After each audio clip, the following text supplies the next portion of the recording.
Okay, so this graph right here shows us the distribution of shots in the NBA over the past 25 years. So mid-range shots, restricted area, three-pointers, the paint, where players are taking their shots. And as we can see, the amount of shots being taken in the restricted area and the paint have stayed relatively constant over the past 25 years. So the only major change is that players are taking way more threes now and way less mid-range shots. So you're probably wondering, why is the three-point shot directly replacing the mid-range shot? And the answer is just simple math. So in the NBA, mid-range shots are converted around 41% of the time, but you only get 2 points, so the expected value of that shot is 0.8 points. Whereas three-pointers are converted under 37% of the time, but you get 3 points per shot, so it's around 1.1 points per shot attempt. So by replacing a mid-range shot with a three-point shot, you gain around 0.27 points per shot attempt. And for all the people that are saying that big men and centers are taking way too many threes now, this is the same graph I showed you before, basically where players are taking their shots from, but it's based on position.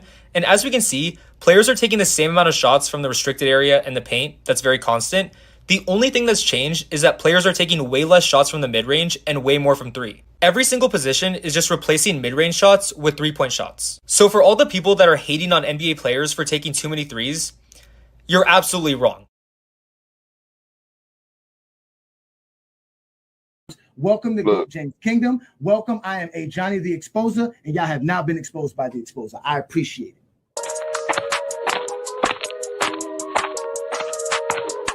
And enjoy. I am called Ajani the Exposer. You guys are being exposed today. Your opinion, I guess. Move on from it. It was the 90s. That's it, bro. Move on from that. You don't know history. You don't know basketball. You just told me I'm stupid.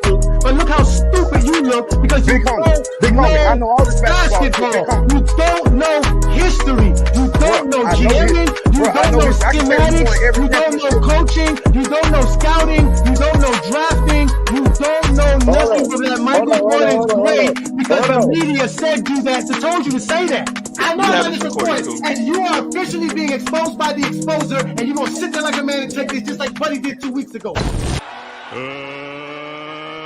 get ready to rumble. Hey, get your numbers out. I had to get my numbers out. Peace and blessings, y'all. Welcome to another Friday night exposure with the Exposer.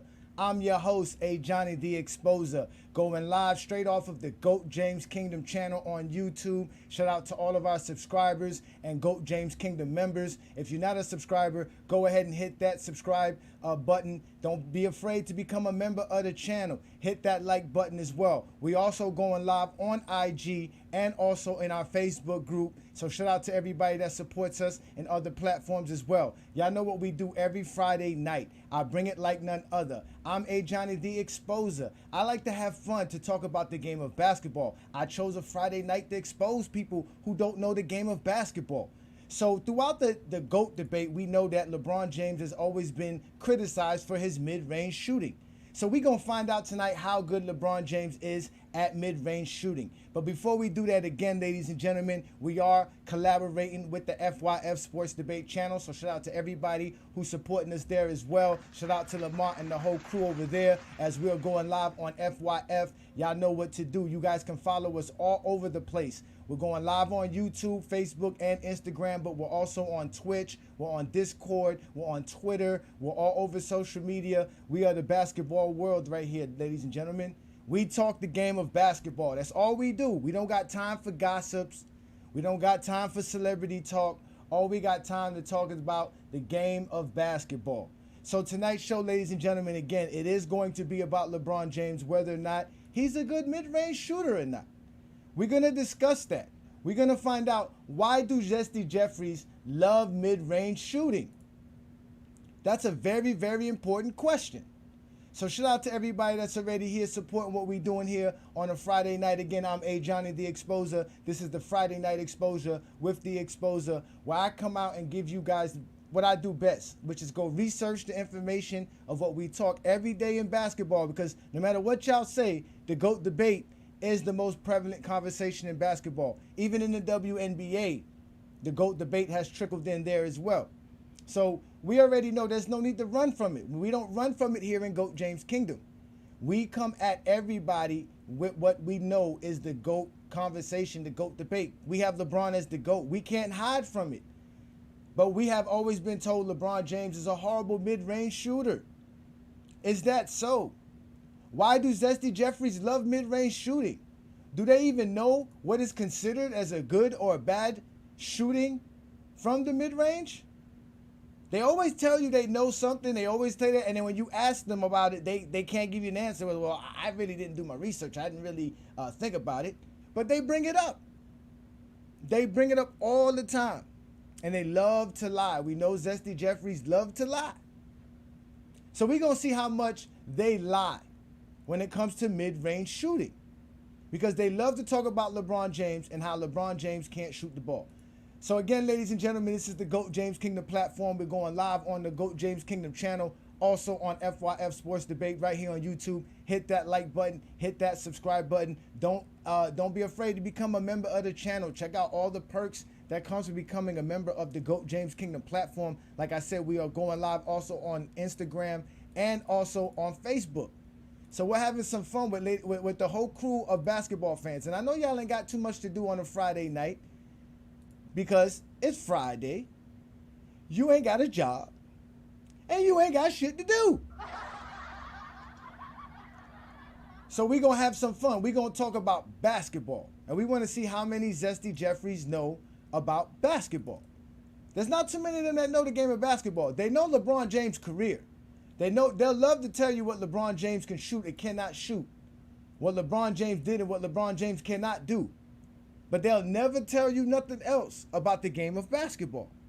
So we're going to talk about the mid-range shooting of the game of basketball. And we all know, right, that when they want to compare people who they like, right, they got to use LeBron James. They got to go to LeBron James. It's the only way for them to actually say somebody is great, right?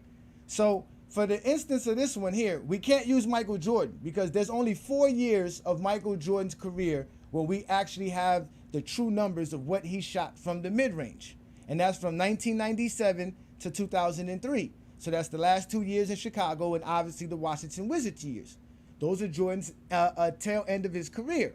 So there's no real numbers to talk about Michael Jordan's mid-range. We're not going to talk about Michael Jordan. He can stay in the 1900s just like the rest of them. We don't know what they were shooting from mid-range, right? But like Buddy said, today's NBA shoots about 41%, right? That's today's NBA. But when I did the numbers, throughout the years, right, since they've been tracking it since 97, it's about 40%. That the NBA is an average 40% shooting. So the other guy that we know Zesty Jeffries love to bring up is Kobe Bryant. And when we talk about Kobe Bryant, what we know is they love to say Kobe Bryant is this phenomenal mid-range shooter. But when I went to go look up the numbers, he don't have those phenomenal numbers. He shoots 40.6% from mid-range. LeBron James shoots 38% from mid-range. So from Zesty Jeffries' logic, Kobe Bryant is an average mid-range shooter. He's an average mid-range shooter. And when we look at what Kobe shoots from the three-point line and what he shoots at the rim, I mean, the only thing Kobe Bryant is better at LeBron James at is mid-range by a little bit. But this is what they like to compare LeBron James to. Why are they comparing LeBron James to Kobe Bryant? Right? Because they can't make Kobe Bryant great without LeBron James. We all know that as well. Zesty Jeffries watched Kobe Bryant's career, but this is why the stats don't matter, because 40.6 is average for Kobe, and if it was in today's NBA, it's below average, so that would mean Kobe Bryant within himself is not a great mid-range shooter or a good mid-range shooters by the Zesty Jeffries logic. But you got to ask yourself, why are they comparing LeBron James to Kobe Bryant and not other guards? Well, let's go to other top 5 shooting guards in NBA history. How do they fare when we talk about their mid-range shooting? So if we go look at Allen Iverson's career for the years that we have his actual mid-range shooting, and we also look at Dwayne Wade's career, we can see that, hey, they shoot somewhere similar to LeBron James. Now, none of them are as good as LeBron James from the three-point line. None of them are as good as LeBron James when getting to the rim and finishing at the rim. But for some reason, LeBron James is compared for his mid-range shooting. But a lot of these guys, from what I can see here, and I'm quite sure you guys can see the same, we're all looking at the same numbers. But again, we're comparing LeBron James to guards. Mid-range shooting is a guard thing. LeBron James is a small forward. So we got to ask ourselves, why are we comparing LeBron James to guards when we're talking about mid-range shooting? But even if we want to take it to the guys who are small forwards in LeBron James' era, guys like Paul Pierce shoots 40.7 from mid-range. Carmelo Anthony's a 41.5 for mid-range for his career. So far, that's the best one we got so far is Carmelo Anthony from mid-range. Now, obviously, they both shoot better than LeBron James from the three-point line. And they're obviously not as good as LeBron James at getting to the rim and finishing at the rim. But both of these guys are better mid-range shooters than Kobe Bryant. So how is Kobe Bryant's mid-range shooting so great and LeBron's is so horrible? But when we're looking at all these numbers, it's all similar. They're all around average. They're all around the league average, which is basically 40 to 41%. LeBron James is below average at 38%.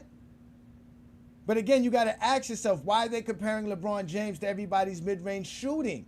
Because in reality, LeBron James doesn't play the game Paul Pierce, Carmelo Anthony, and Kobe Bryant plays.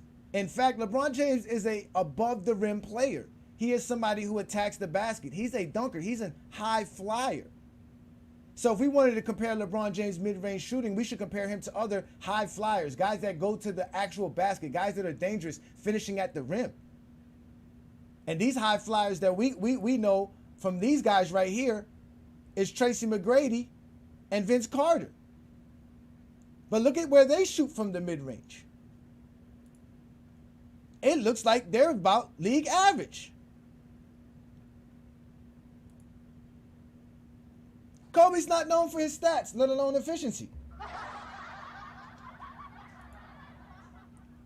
But at the end of the day, these are the guys that get to the rim. When you get to the rim, like a Vince Carter, like a Tracy McGrady, like a Kobe Bryant, the mid-range game is just there to help you out.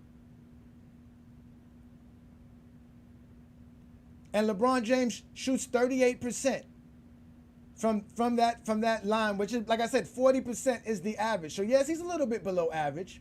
Nobody's saying LeBron James is great at the mid-range shooting. But you guys would claim Kobe Bryant is great, and he's not that much better than LeBron James. So if Kobe's great, how between 40 and 38 do we get from great to horrible?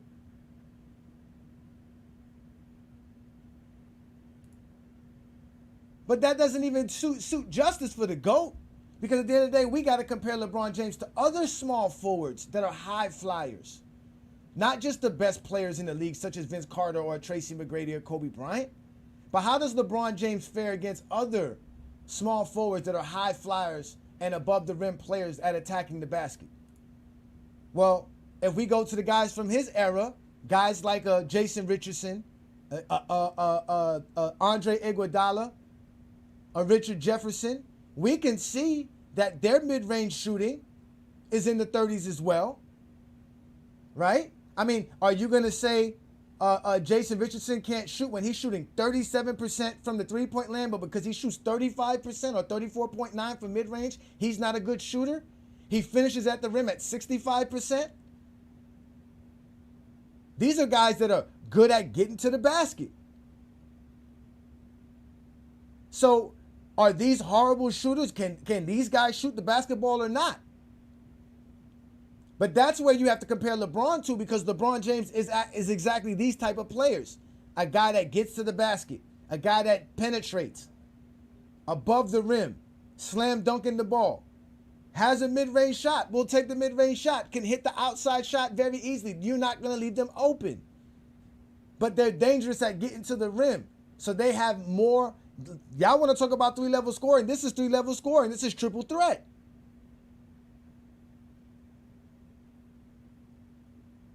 This is what the small forward position is. You want to compare LeBron James to guards, which is fine. But if you're going to compare him to guards, well, why are you not saying Dwayne Wade is a horrible shooter? He shoots under 30% from the three-point line. He shoots under 40% from mid-range. No one sits here and says Dwayne Wade can't shoot the basketball. We never hear that. right? So the question got to be asked is, like I said before, what is considered good or bad when we're talking about mid-range shooting? Because like I said, if the mid-range shooting average is 40% for the time they've been keeping it, and today's NBA is about 41%, then Kobe Bryant isn't a good mid-range shooter. He's an average mid-range shooter. And no one says Allen Iverson can't shoot. No one says Dwayne Wade can't shoot. But these are the players you want to compare LeBron James to. But when you compare him to his position, he's good at what he does. You would have to go to the 2010s to start finding some small forwards that are comparable to these guards and what you would want to say that these guys are good mid-range shooters. As you can see, Kawhi Leonard is an elite mid-range shooter. And he's also great at the three-point line. He's also great at the rim. But you got to get to the 2010s to find this. You're not going to find that with a Luol Deng, a Ron Artest. You're not going to find these guys that have those jump shots and that can do all those things when we're talking about the 2000s and the 90s and beyond. It just doesn't exist for the small forward position. It was revolutionized by LeBron James and Kevin Durant and Carmelo Anthony, so that you can get the guys like a Paul George, like a Kawhi Leonard, and all the small forwards that we see in today's NBA. But they want to say, I saw somebody the other day, I saw somebody posted the other day, they had Kobe Bryant as a top 5 mid-range shooter of all time. He's not better than Kawhi Leonard. Shoot, he's not even better than Paul George, as you can see, from the mid-range. No one would ever call Paul George a better shooter than Kobe Bryant, right? Because we all know they like to make stuff up. They're liars. They're good for that. That's what they're good for. They're liars. So you got to ask yourself, ladies and gentlemen, is it true that LeBron James can't shoot from the mid-range? Is that really factual? Is he really bad from the mid-range? That's not what the numbers say. That's why they don't like the numbers. They know LeBron's numbers. They'll throw 38 at you, but they won't tell you nobody else's numbers. They won't bring up what's an average so that you can understand what's good, what's bad. They'll just say, oh, 38%, and compare that to somebody who's supposed to shoot 50% overall and say, well, that's got to be bad if you're shooting 38%. No, because no one says Allen Iverson or Dwayne Wade can't shoot because they shoot in the 30s in mid-range shooting. And when you want to compare people in mid-range shooting, they never take Kobe Bryant and compare him to the real great mid-range shooters that exist in NBA history. Guys like Stephen Curry, who shoot 46% from mid-range. Dirk Nowitzki, 46.5% from mid-range. Kevin Durant, 46% from mid-range. There's no way Kobe Bryant's better at mid-range than these guys. He's not a better shooter than these guys. That's what I'm saying. These are the lies that they bring up about mid-range shooting. I was shocked when I thought Kobe shot better from the mid-range. And Michael Jordan's numbers, like I said, are only for 4 years. And we basically got him for his best basically shooting years because, like I said, if we take Michael Jordan's 80s numbers, trust me, it's not going to look that good. When we're talking about shooting the basketball from 15 feet and beyond. Which is another thing. What is considered mid-range? Is it 18 feet to 22 feet? Is it a 15-footer? Is a 10-footer considered mid-range? What's a mid-range shot? But these are all numbers from the NBA that told me exactly what mid-range shot these guys were taking. And I jotted it down like I always do. I do my research. I do my thing. This is what I do best. But we don't even have to compare Kobe Bryant to the best mid-range shooters of all time like a Stephen Curry and Dirk and KD. And if we just go off of what these Zesty Jeffries want to talk about, Tim Duncan is a better mid-range shooter than Kobe Bryant, Paul George. So if all these guys are shooting around 40%, no one looks at Tim Duncan and say Tim Duncan can't shoot. He's an average mid-range shooter. He's average. These guys are all average. What's considered great in the league is 45, 46, 44%. None of these guys that you guys want to say are great mid-range shooters, including guys like Carmelo Anthony. They're not. They shoot average. They're average mid-range shooters. LeBron James is below average. But if you want to get to bad mid-range shooters, then you would have to get to someone like a Jason Richardson. But does it really matter when Jason Richardson can get to the rim at 65% and he can shoot 37% from the three-point line?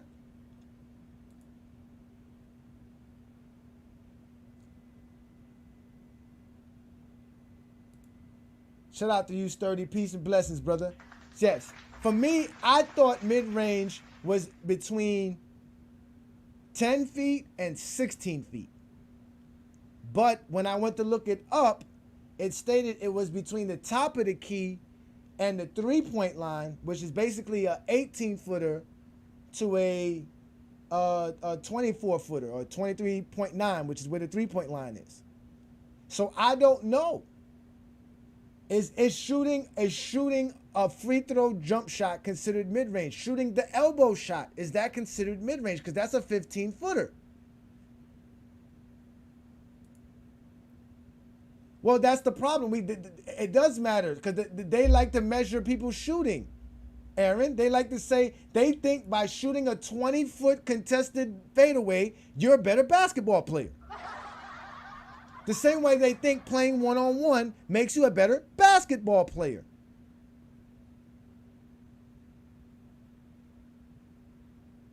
Well, now volume has to be included. What's the volume? What's the limited volume? Because if we do that, some of these guys, like I said, are not even in the category. If we really want to go to it, the guys who have the most mid-range jump shots out of all these players that we're mentioning here, right, is going to be guys like Kobe Bryant, guys like Paul Pierce, guys like Carmelo, because they all played 16, 17, 18 years. Dirk Nowitzki had the most mid-range shots taken and the most mid-range shots made out of all the people that I actually went and found their information on. LeBron James as well had a lot. He had over 2,000 made mid-range shots for his NBA career. I have the numbers here. These are their career mid-range numbers straight off of the NBA.com stats. These are real numbers, nothing made up. Real calculations. You can go look it up yourself. Like I tell people, I don't make shit up, I look it up. But when we look at what we're talking about when we're saying LeBron James, as far as being a great mid-range shooter, no one ever said that he was. But he's not bad. He's not a bad mid-range shooter. For what he does and how he plays the game of basketball, which is somebody who is a above-the-rim player and somebody who actually drives and gets to the paint, crashes the defense, collapses the defense to either dish the ball or finish with an easy layup, because as you can see, he finishes at the rim better than any one of these players here. And to compare him to people like Carmelo Anthony or Paul Pierce and say that, well, he can't shoot the mid-range as good as them. Well, they can't get to the basket as good as him. They can't dish and penetrate and dish the way he can as well. And he still has a mid-range. You're not leaving LeBron James open. We got film of LeBron James in the first Cleveland stint. He didn't pull up mid-ranges easily in clutch situations, balling out. So this idea that LeBron James is a bad mid-range shooter is preposterous. Because getting to the basket is always better than shooting an 18-foot jumper. Those are just the facts, ladies and gentlemen. I'm not trying to bring up nothing here. I'm not hating on mid-range shooting. Mid-range shooting is the least inefficient shot to take in basketball. It's not good. It's not a good shot anymore. It was a good shot when people couldn't shoot the three-pointer. So when you are a Michael Jordan or you are a Kobe Bryant and you're below average from the three-point line, then your mid-range game needs to be something because you'll never get to the basket. And that's all facts. But at the end of the day, we've always said the same thing, and I've always said this. LeBron James is an average mid-range shooter. He's good enough to have it in his arsenal. He's good enough to where you have to worry about him if he's going to pull up and take that mid-range shot. He can post you up on the high block, in the elbow, face you up if he needs to. He can do it on either side of the floor, whether he's on the right side or the left side. But in reality, the way these guys talk about mid-range shooting, I don't know why they're in love with it so much. So I would love for a Zesty Jeffrey to come up here and explain to me why mid-range shooting is so important to you and why you think Kobe Bryant's 40% average mid-range shooting makes him one of the greatest mid-range shooters of all time, because I know you believe that. And I want you to explain to me how anybody is better than the guys that I would have in my top 5 mid-range shooters, guys such as a Stephen Curry, Dirk Nowitzki, Kevin Durant. These are the type of guys that I would have as the top mid-range shooters. Ray Allen. These are deadly mid-range shooters in reality. I would even probably put Kevin Garnett in there. I didn't check Kevin Garnett's numbers, but I would probably check it out and find out that he probably shoots in above 40s as well.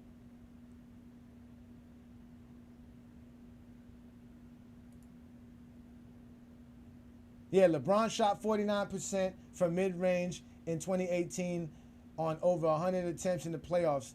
The man could shoot. He's not a bad shooter at all. As you can see, he can shoot the basketball. Shout out to you. Thank you, FDB, for that one. He said mid-range is just short of a three-pointer all the way down to just short of posting up. That's wide range. LeBron is the GOAT. One-on-one is not NBA ball. Facts, and thus has no bearings on anything. Exactly. Facts on that one. Great take by you. Great super chat. Thank you for that one. I appreciate that. But they don't understand the game of basketball. Shout out to you, Peter. Peter says here he's 36.5 from 10 to 16 according to Basketball Reference. Yeah, but is 10 to 16 considered mid-range?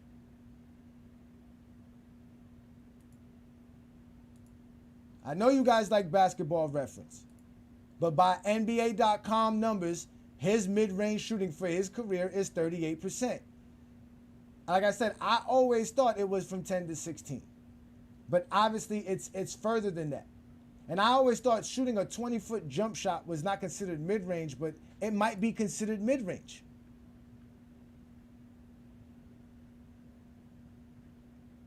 So at the end of the day, what do you consider being a good mid-range shooter? Because if Kobe Bryant is considered elite or great at mid-range shooting and his average is 40% for his career, there's no way you're going to tell me that LeBron James at 38% is horrible.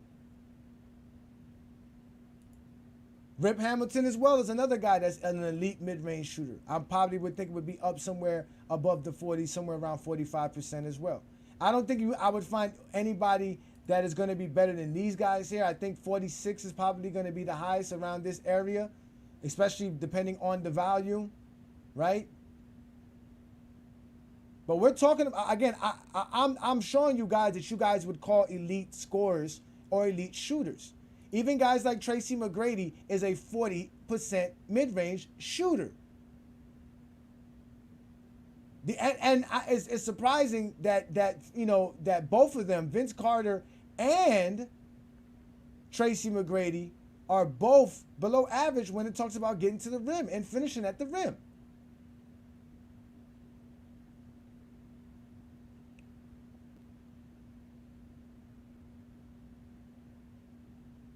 So the fact of the matter is that when you taking three-pointers and you're making them in today's NBA, it's better than if you were taking mid-range shots. Kobe Bryant's 40% mid-range shooting is not better than LeBron James' 34.8 three-point shooting. If LeBron James and Kobe Bryant took 100 shots each at those particular areas, LeBron James would outscore him easily. That's what the guy was saying in the intro.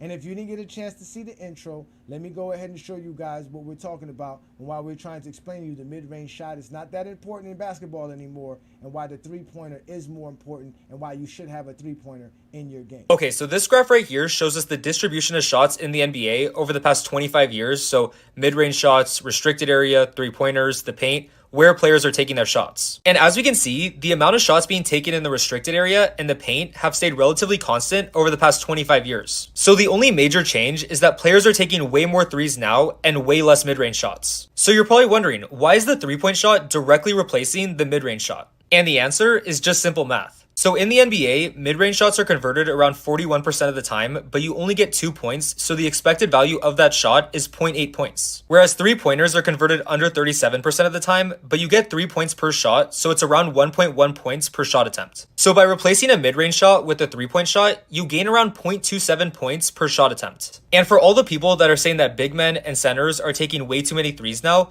this is the same graph I showed you before, basically where players are taking their shots from, but it's based on position. And as we can see, players are taking the same amount of shots from the restricted area and the paint. That's very constant. The only thing that's changed is that players are taking way less shots from the mid-range and way more from three. Every single position is just replacing mid-range shots with three-point shots. So for all the people that are hating on NBA players for taking too many threes, you're absolutely wrong. So he explained it simple and plain. By the ratio, if we do it by like they love to do per 100 possession by rating, the NBA three-point shot today is a 20-point difference compared to shooting a bunch of mid-range shots. So that's why today's NBA is either you get to the basket or you shoot a three-pointer. And because shooting a three-pointer at an average is better than anything else other than getting to the rim. Only the at the rim shot is a more efficient shot than a three-pointer in today's NBA. Now, back in the days, it wasn't like that because a lot of guys couldn't shoot the three-pointer. So when everybody else was shooting three-pointers in the low 30s and below 30, then the mid-range shot was very important because that was the next level. Because if you couldn't get to the rim, you couldn't get to the basket, you were obsolete. So having a mid-range game in the 1900s was very, very important, especially before the flagrant foul era. Especially back in the days when the big man could control the paint. If you were a guard, all you had to do was sit out in the paint. Sit out in the perimeter, because that was your job.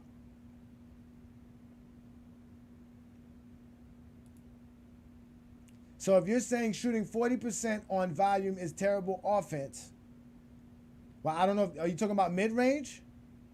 Or are you talking about just shooting in general? 40% shooting is bad as a team. You don't want to shoot 40% as a team.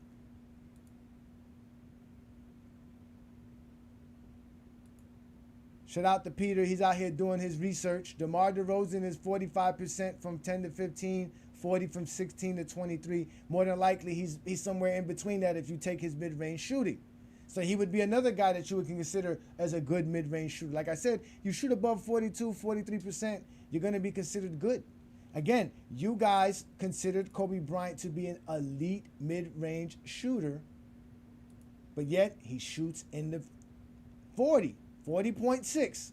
If you want to round it up to 41%, we can round it up to 41% for the sake of the talk, of the conversation.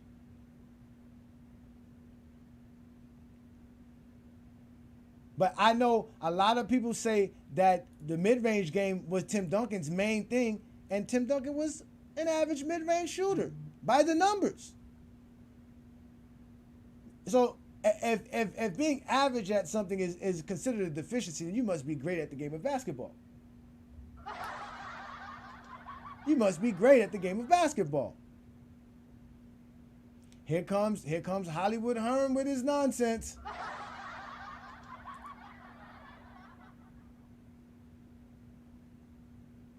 It's real simple. Like I said, it's real simple, man. It's really simple mathematics. It's not that hard. You guys don't like to count. That's why you need my help. That's why I'm here for you. You have now been exposed by the exposer. This is my job.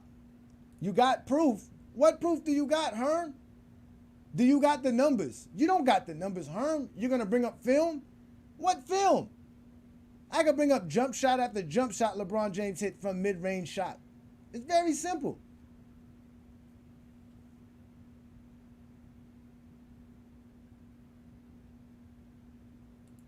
It's very simple. Thank you, Tiffany. That's the exact point. Is that the average shooter from mid-range, from LeBron James' position and play style, It's probably 38%. Like I said, what y'all think Luol Deng shoots? What do y'all think Lamar Odom shoots for mid-range? What do you think Caron Butler shoot for mid-range? These are all the guys that were in the league when LeBron James entered the NBA. All the small forwards. Ron Artest, what do you think Ron Artest shoots from mid-range? No one's going to say Jason Richardson can't shoot because he's 35% from mid-range, because he can hit 37% from the three-point line. So obviously he can shoot the basketball. This idea that being good at the mid-range makes you a great shooter is funny, because like I said, when you compare Kobe Bryant to really good mid-range shooters, he's not that good. The separation between Kobe Bryant and these guys is way larger than the separation between Kobe Bryant and LeBron James. So if LeBron James is considered, if LeBron James is considered a bad mid-range shooter, Kobe Bryant cannot be considered great at mid-range shooting. He has to be average. So I'm going to put the link up, and I'm going to have my little one-on-ones, because that's what Friday Night Exposure with the Exposer is for. It's made for one-on-one conversations. I don't need nobody to handle anybody that want to come up here and have a conversation with me, as long as you be respectful, because you know what happens when you show up with some disrespect. I do not play games with you guys. Like I said, I do my research. So come and bring real factual information if you want to have a conversation with me. But you guys know what I'm going to do. I'm going to let somebody up. I'm going to let them explain to us if LeBron James is good at mid-range shooting or not. And obviously we got our first individual as usual. Shout out to Herm. Let me bring up Herm. He's always in the building doing his thing. What's going on, my brother? Nothing much, man. Just enjoying another Friday night, man. Having a blast on a Friday night on the GOAT James Kingdom platform. Shout out to you and the FYF folks. What's good, brother? What you got for me today?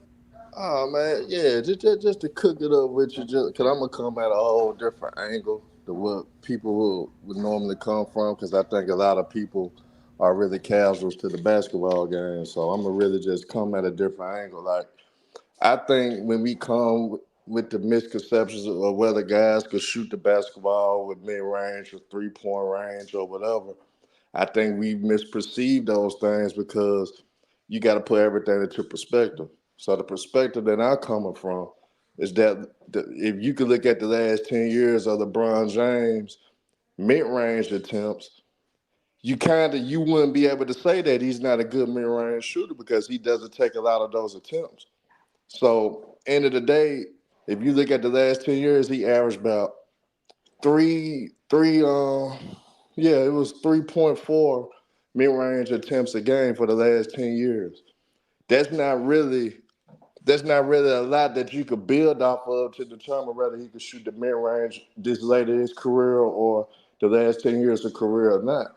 I think he could shoot the mid-range. It's just that he doesn't take those threes, because fortunate for him, he's able to still get past guys. He's able to get to the hole.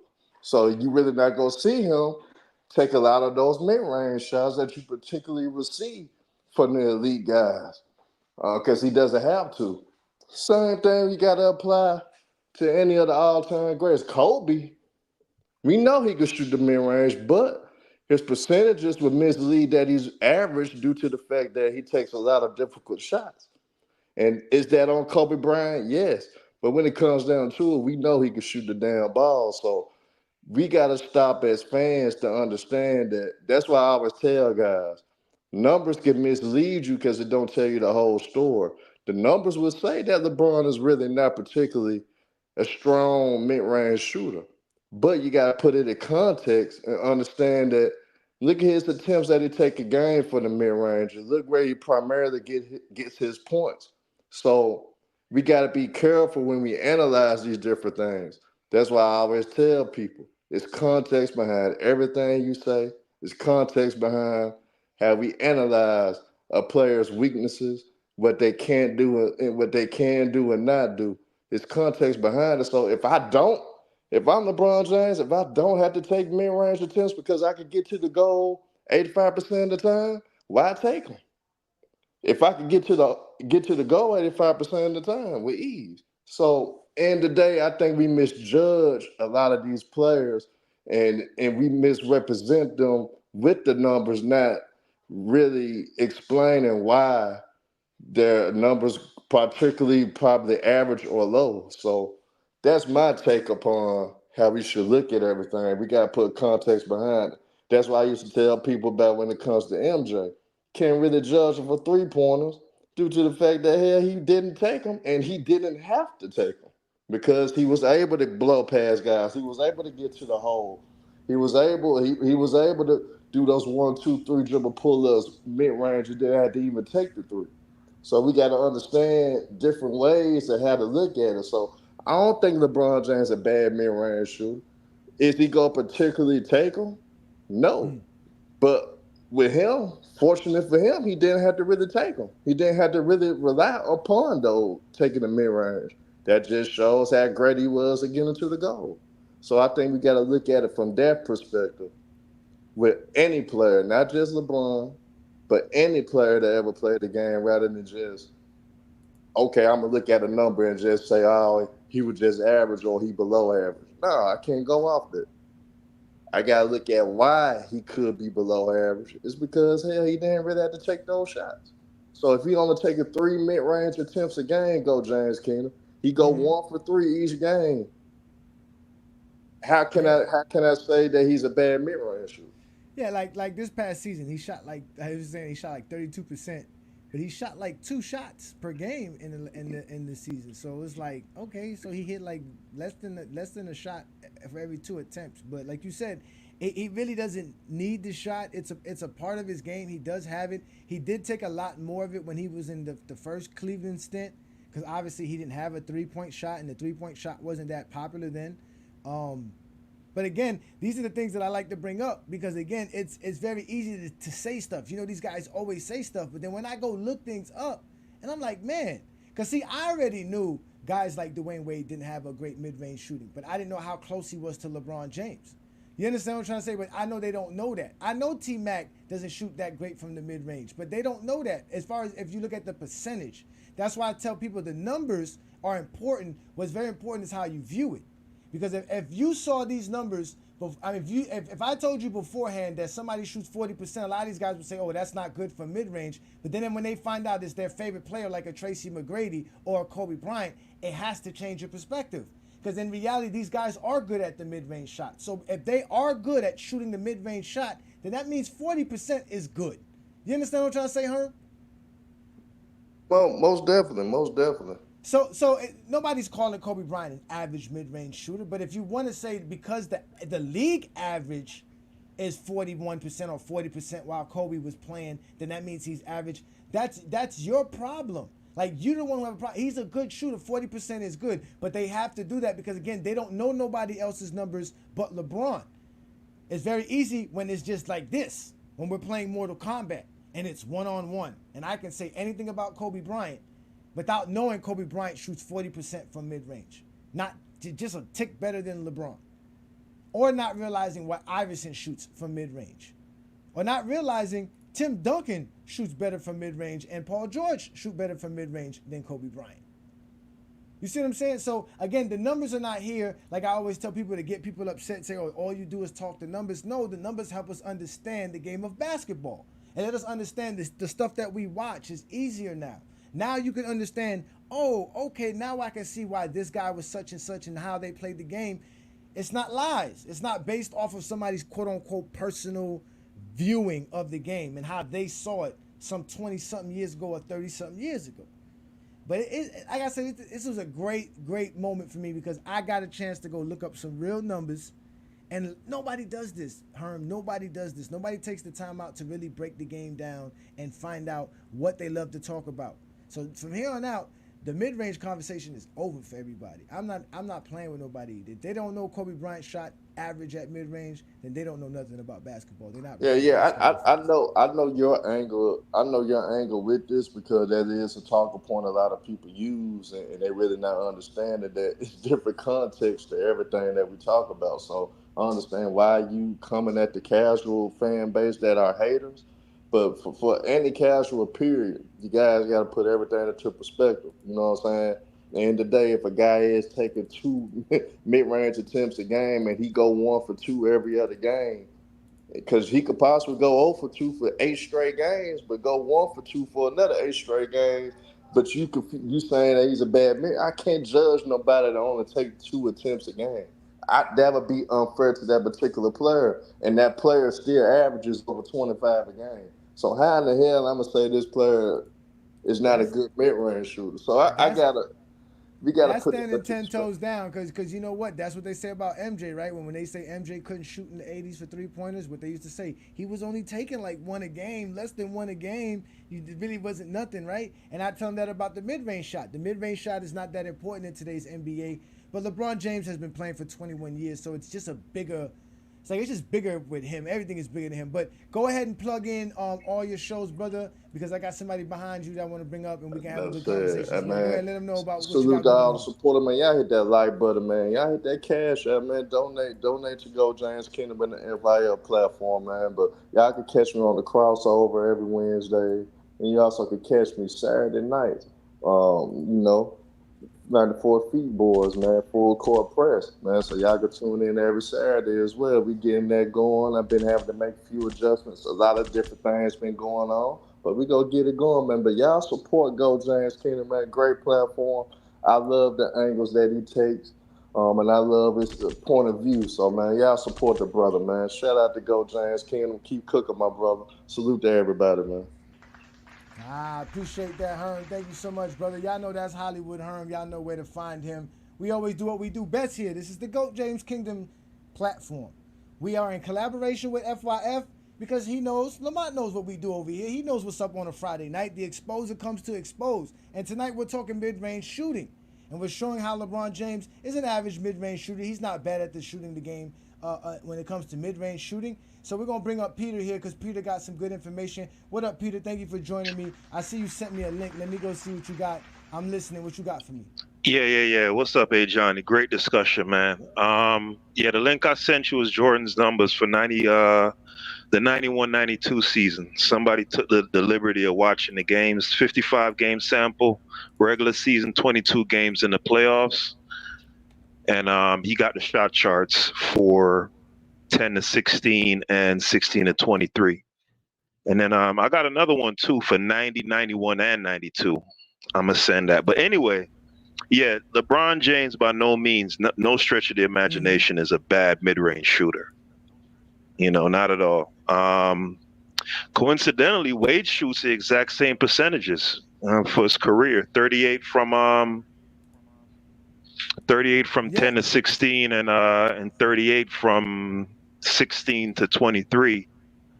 On a little bit more volume than LeBron, though. A little bit more volume, not anything tremendous.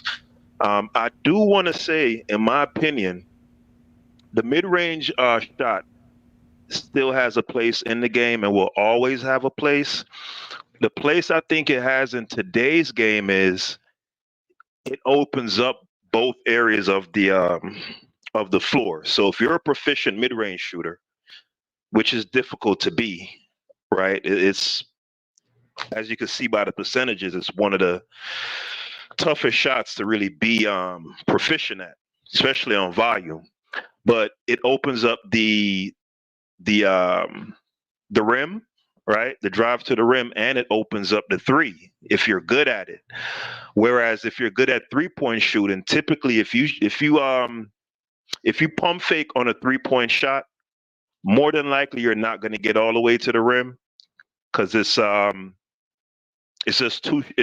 rotation is going to beat you there. So typically a pump fake on a 3-point shot is going to lead to either more than likely a kick out for a 3, or if the defense collapses, you hit a cutter or something you could do that. So I think the mid-range definitely has value. Also, in high leverage situations, particularly in the playoffs, where you're well scouted and teams are very disciplined with good defenders, where they can, they're really looking to take away that 3-point shot. Sometimes the mid-range is what's there. And I saw Anthony Edwards, I was so disappointed in him because I watched him the whole season. really be a 3-level guy and be proficient, particularly with the bang shots, the 1 dribble, 2 dribble pull-ups. And then in the Denver? No, the Mavs series, he just, they kept taking that 3-point shot away from him and taking away the drive, and he just would not take that mid-range shot. So it's sometimes. Listen, I'm a big. It's better to take 2 steps back or keep going to the rim. That's the point. That shot is not efficient enough. He got better at it this year. He was better. This was probably I think it was his best year in mid-range shooting for his career, because he is also in the 30s when you go look at his numbers. But at the end of the day, the mid-range was important because, again, that was considered the long shot. Taking an 18, 20-footer was stretching the defense out. That no longer is the shot no more to do it. You have to take the 25-footer, the 26-footer, because the defense needs to be completely stretched out so that we can have the paint. There's no more allowing them to collapse or just sit around and keep somebody from the paint, because the paint is where you really want to get to. Everybody wants to get to the paint. Back in the days, the easiest way to get to the paint was throw it in the post. Nowadays, you got guards that can dribble to the paint. You got forwards that can dribble to the paint. So dribble to the paint. That's why it's always going to be better to get to the basket than it is to shoot any 18-foot, 20-foot jump shot any day. No, absolutely. Oh, no doubt about it. All right. So it's just like the most important pitch in baseball is always going to be, if you're a proficient fastball thrower, you're always going to be, like, as a pitcher, one of them top dudes. However, somebody who can throw the fast pitch but then has a changeup also, it just makes you that much more deadlier. You feel me? No, it's not as important as getting to the rim. It's not as important as a 3-point shot either, but it has value. It really does. It has value. It's like an off speed pitch in baseball. That's the value that it has. And if you're one of those guys who got it, because KD, since he started building super teams, his mid-range numbers have been off the chart, dude. I'm talking about one season he shot like 60% from 10 to 16 on like 3-4 like ridiculous numbers. You're like, what the hell? It's crazy. Another thing people got to remember too is also these players built, right? There's a reason why Kevin Durant decides to say slim. He doesn't want to mess with his jumper. They say that Stephen Curry gained 10 to 15 pounds of muscle and his jump shot changed. And his efficiency kind of went down as well because of that. Because again, when you have broad shoulders, especially when you have those lat muscles in the back, it's very hard to get that elbow tight to shoot. That's why slimmer guys always have a better form to some degree. But at the end of the day, bro, LeBron James could shoot the basketball, and a lot of these guys don't understand that the game of basketball is more than just, like I said, it's more than just doing what Kobe Bryant and Mike did. Yeah, Mike and Kobe were great at the game of basketball, but they're not the only things. They didn't do the only things that were great. There are other aspects of the game that were great that they didn't do, and people don't want to recognize them for that. Let me get Ruddy Hood Sports. Real quick. I want to get one more thing in. Going along with the same vein as you've taken with this show, it's insofar as LeBron not taking a lot of attempts, not necessarily being a reflection of him being a poor mid-range shooter. Same thing with MJ. I didn't know these numbers until recently. I was looking at them the other day. MJ has 2 seasons, the 89-90 season and the 92-93 season, where he shot 38% in 89-90, 35% in 93 from the 3-point range. And coincidentally, those were the only 2 seasons before the shortened line where he shot more than 2 attempts. He shot 3 attempts per in both those years and shot 38 and 35% respectively. So Michael Jordan was never a bad 3-point shooter. And I have all the confidence in the world. If we going by the numbers there, Johnny, if he decided, if he were to take on today's mentality and let's say take 5 threes a game, that's not a lot. Just 5. He's shooting 35% or better. Thanks for the That's time. hilarious. Yeah, that's hilarious. So shout out to you, man. I got those numbers that you sent as well, man. I appreciate you. I'm gonna go look up that information. I do see this the chart sheet.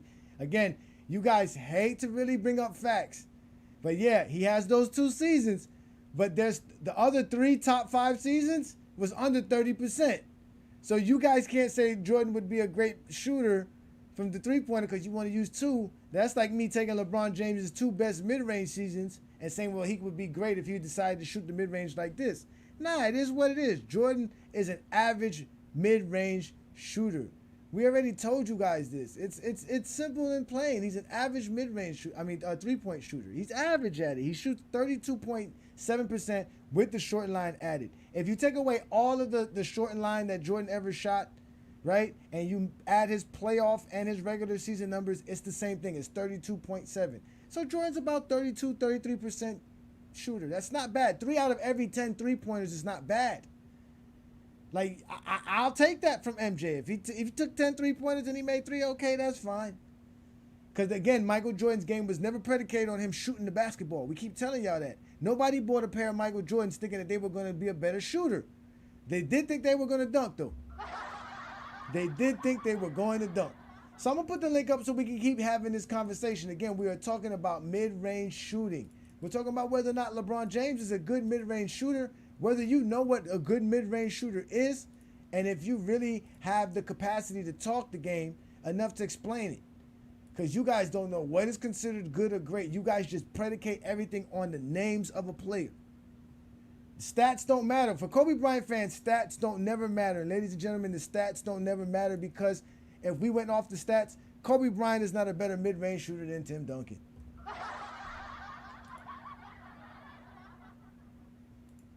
You see what I'm saying? They don't get it. They don't get it.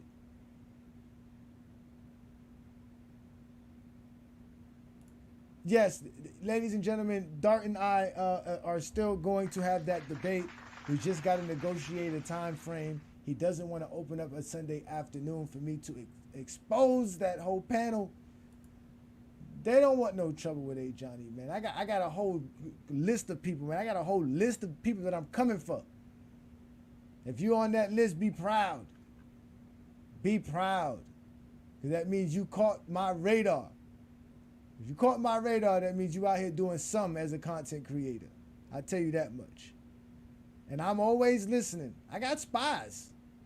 I got like 4 phones, 6 tablets, 22 laptops, a partridge in a pear tree.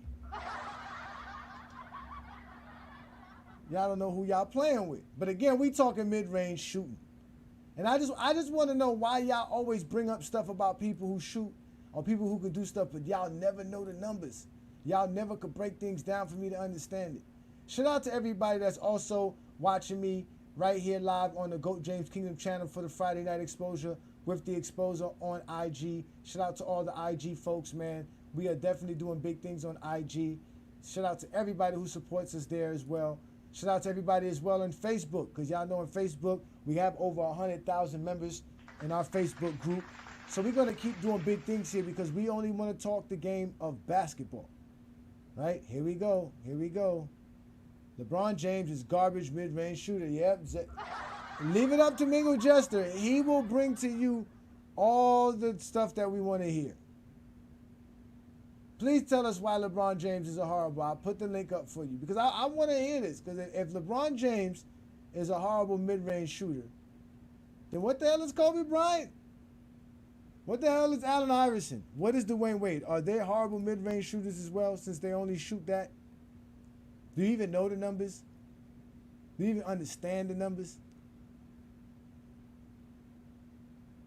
I know you don't care because the numbers don't mean nothing to actual Kobe Bryant fans. I wish that I could just make up whatever I want about LeBron James. That I wouldn't have you go get me LeBron James's numbers. Come back here and tell me outside of 3 feet, he shoots 37% from the field. That's horrible. Within 5 seconds of a shot clock, he shoots 17%. That's horrible. What is considered good? What's considered bad? Okay, we know you think LeBron James is bad. We don't, it doesn't matter what number it is. It could be whatever number it is. It's LeBron James, so it's bad. So what's considered good? What is considered good when we're talking about the game of basketball?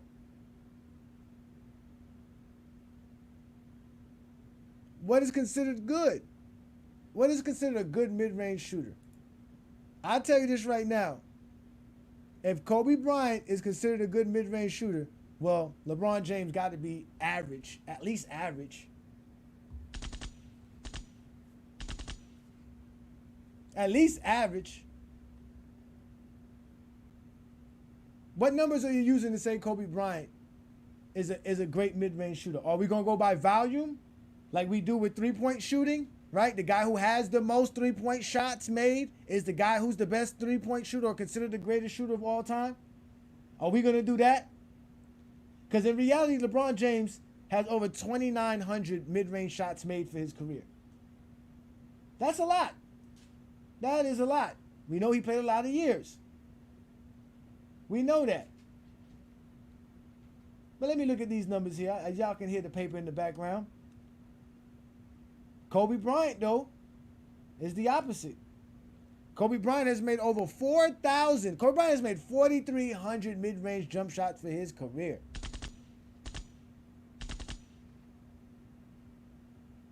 That's only second to Dirk Nowitzki on my list. Guys like Carmelo Anthony. Carmelo Anthony's made 3,700 mid-range jump shots for his career. That's what he made for his career. He's made that many shots. Paul Pierce has made 2,500. So he shot less than LeBron James, but made him at a more efficient rate. I mean, these are simple mathematics here. Really want to go to it. Dirk Nowitzki took 12,000 mid-range jump shots, and he's made over 5,600 mid-range jump shots for his NBA career. If you're going to talk about being an elite mid-range shooter, it's Dirk Nowitzki. It's definitely Dirk. Kevin Durant got 3,200 mid-range jump shots made for his career. Sadly, Stephen Curry only got 2,100 jump shots made for his career as far as mid-range.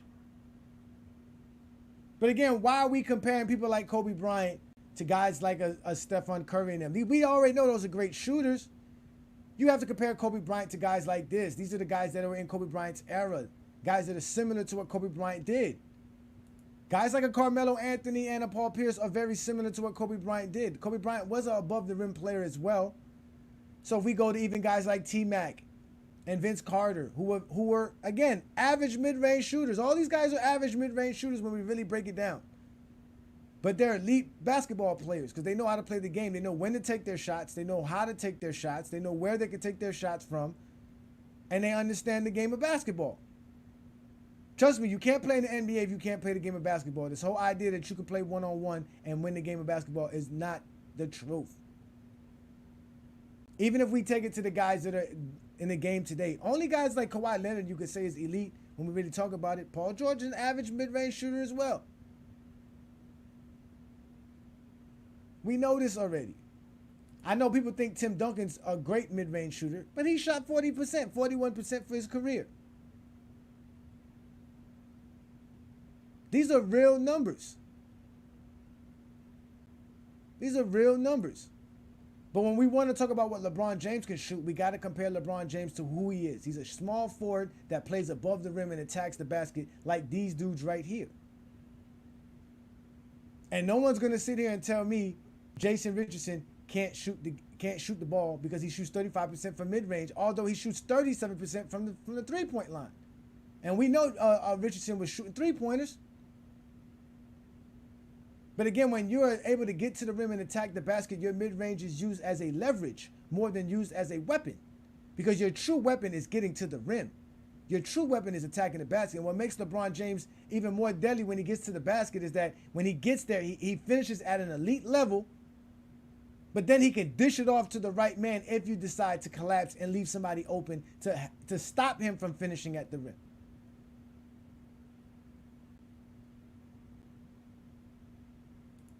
Yeah, nobody's going to catch Stephen Curry and hitting three-pointers at all. I don't think, well, maybe.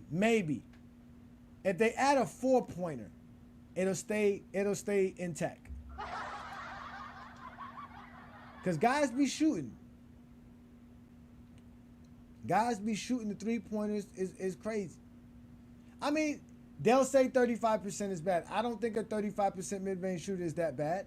But it's not great. I wouldn't want him taking a bunch of mid-range jump shots. I would rather Jason Richardson attacking the basket. He finishes at 65% there. If he can get to the rim, forget about it. That's good. If not, stay there for the three. We can hit it. Why is this so sad, Mingo Jester? Is this sad because you never knew Kobe Bryant didn't shoot mid-range jump shots better than Tim Duncan or Paul George? Is this sad to you?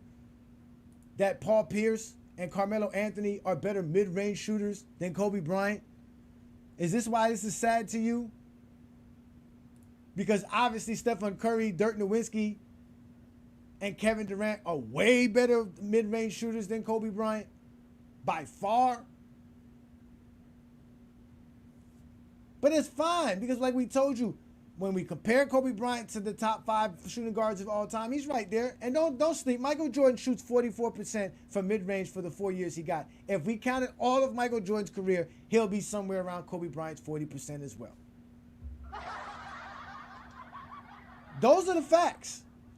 I just saw the chart that Peter gave me, right?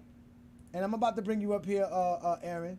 But I saw the charts that Peter gave me. And again, it doesn't break down it the way the NBA does. It charted some stuff. There's some shots in there that's probably not mid-range shots or should be considered mid-range shots. But obviously we know Michael Jordan had a great field goal percentage in 91 and in 92. I think those were his last 2 years shooting at 50%. Shout out to you, Aaron. Thank you for joining me, a GOAT James Kingdom member. Appreciate that, my friend. What do you got for me on today's discussion as far as mid-range shooting? Hey, what's up, my bro? Not much, man. No, I was just gonna say, how you call it? The only reason that Jordan fans bring up mid-range is because that's the only way to argue or try to depict who's a better shooter. Because they know driving to the basket, LeBron James is a far way better driver than Jordan, and he's a far better three-point shooter than Jordan too. You know, the NBA top 10, the NBA's all-time leading list shows the top 250 best NBA shooters, and Jordan's not even on the list. On top of that, he holds the record with Detlef Shrimp as the worst three-point contest performer ever, right? So that's the reason why they only bring up mid-range shots, because that's the only way that they can depict that Jordan's better at shooting. But Jordan's so trash at 3 points that he even went to a school to teach kids how to play, and he shot an air ball. So that's crazy that these dudes try to bash LeBron every chance they get, and now they're butthurt because they have no argument for us, bro. Like, you know what I'm saying? That's crazy, bro. And they get to make it up because there's no real way to determine how good Jordan was. We could just show the highlights and say that he was dominant because that's where he lived at. Because they only watched the last end of Jordan's career. They watched the last, so they don't really know Jordan's career like that. So to them, they think Jordan was shooting like that from the beginning, which is always false. For real, bro. That's crazy. That's crazy. That shit is mind blowing to me, dude. Yeah, man. That's why I call them. That's why I call them highlight babies, bro. For real. I call them they're totally defeated, bro. Like, for real, bro. Yo, Michelle on Facebook, she's defeated, dude. She's defeated, Michelle, bro. They love for attention. I don't pay them no mind on Facebook because I don't got time to argue with you and read your comments and for you to ignore what I said and act like you didn't read exactly. What I said. Yep, for real. And for you to claim that you didn't say what you said and knowing that you said it, they're crazy. just a bunch of liars. But bro, it's crazy, bro. They're horrible. They're horrible individuals, man. It hurts because again, we just want to talk the game of basketball, but we can't because every time we try to talk the game, they want to bring up a lie. Now the big thing, for real, bro. They saw the P. Diddy thing is not working because obviously they regurgitated that AI photo and little clip of LeBron in the maid suit. Now that's not enough because obviously there's no evidence. Nothing's coming out on P. Diddy, right? We're not gonna know nothing about P. Diddy because he has too many big time celebrities for them to expose any of them in the first place. Then on top of that, now they want to talk about one-on-one scoring and why LeBron doesn't want to play one-on-one. because he doesn't need to play one-on-one. He's 39 years old. Why am I sitting That's right not here NBA playing one-on-one? basketball though. You know, but That's why not am I NBA playing? basketball. He played one-on-one. He's done it before. You don't think LeBron James ever played? Yes, LeBron James has played one-on-one, but Yeah, it's and just not not for nothing. Like, it's just not something that he'd rather do right now. He's not going to take his time to do that. Like, I'm not going to play extra effort. I put enough into the game. I'm not doing an extra. What the hell's wrong exactly, with and then that shit means nothing. You know why? Because to me, like, and people might disagree with me, but to me, like, the two players that would be the hardest to ever beat one-on-one would be Kyrie Irving. I mean, yeah, Kyrie Irving and fucking Steph Curry, because they're so deadly from shooting. So it's like, how could you guard them? You know what I'm saying? Yeah, they can't play defense, but it's like if they get the ball Man, first, it's gonna be hard to stop bro. them, bro. You know what I'm saying? Like to me, no player could stop no player could stop another player. They're all gonna score on each other. But yo, bro, I just want to say real fast, this shit's so crazy, bro. Like, these Jordan fans are so defeated, dude. These dudes are messaging my girl, bro. Like, for real, dude. You know what I'm saying? Like saying some disrespectful stuff and shit. You know what I'm saying? So it's like, it's crazy, bro. You know what I'm saying? You like to dabble with the Zesty Jeffries. I see that you be dabbling with the Zesty Jeffries, man. Shout out to you, man. Thank you for the Hell support. yeah, man, love, Let me bro. bring up Ruddy Hood Sports, man. I thank you so much, man. Appreciate you, Aaron. Oh man, you're hilarious. Let me bring up Ruddy Hood Sports, man. I forgot to bring up your super chat, Ruddy, man. Thank you so much. He put here, you're right. The mid-range shot is still valuable today as well. I don't think it's as valuable as other shots. I think it's the least valuable shot. It's good to take it if it's there, but if you can get to the basket, go ahead and do that. If not, step back and hit a three. I don't know what you're doing taking that 20-foot jump shot. It's contested. Step back and take a three. But what's good, brother? What you got for me today, brother? Thank you for joining me. What's good? Can you hear me? Yeah, I can hear you. What's good? What's good, chat? What's good, everybody? I love that last dude that was on. I love his take, man. Like, he had me cracking up, man. I love his take, man. I Yeah, enjoyed it. you can find him throughout our Facebook group, bro. He be all in the comments going in on Zesty Jeffries left and right. And then there's Yeah. one dude named Michael, but we call him Michelle.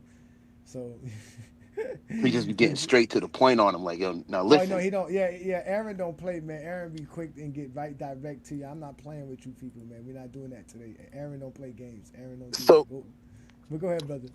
but yeah, I wanted to say, well, I was saying, like, it's valuable just because it's 2 points. So if you can make that shot, and you know what I mean, it's 2 extra points is needed. That's why I say it's valuable. Basically, every shot is valuable. So, you know what I mean, mid-range, 3-point, dunk, all of them.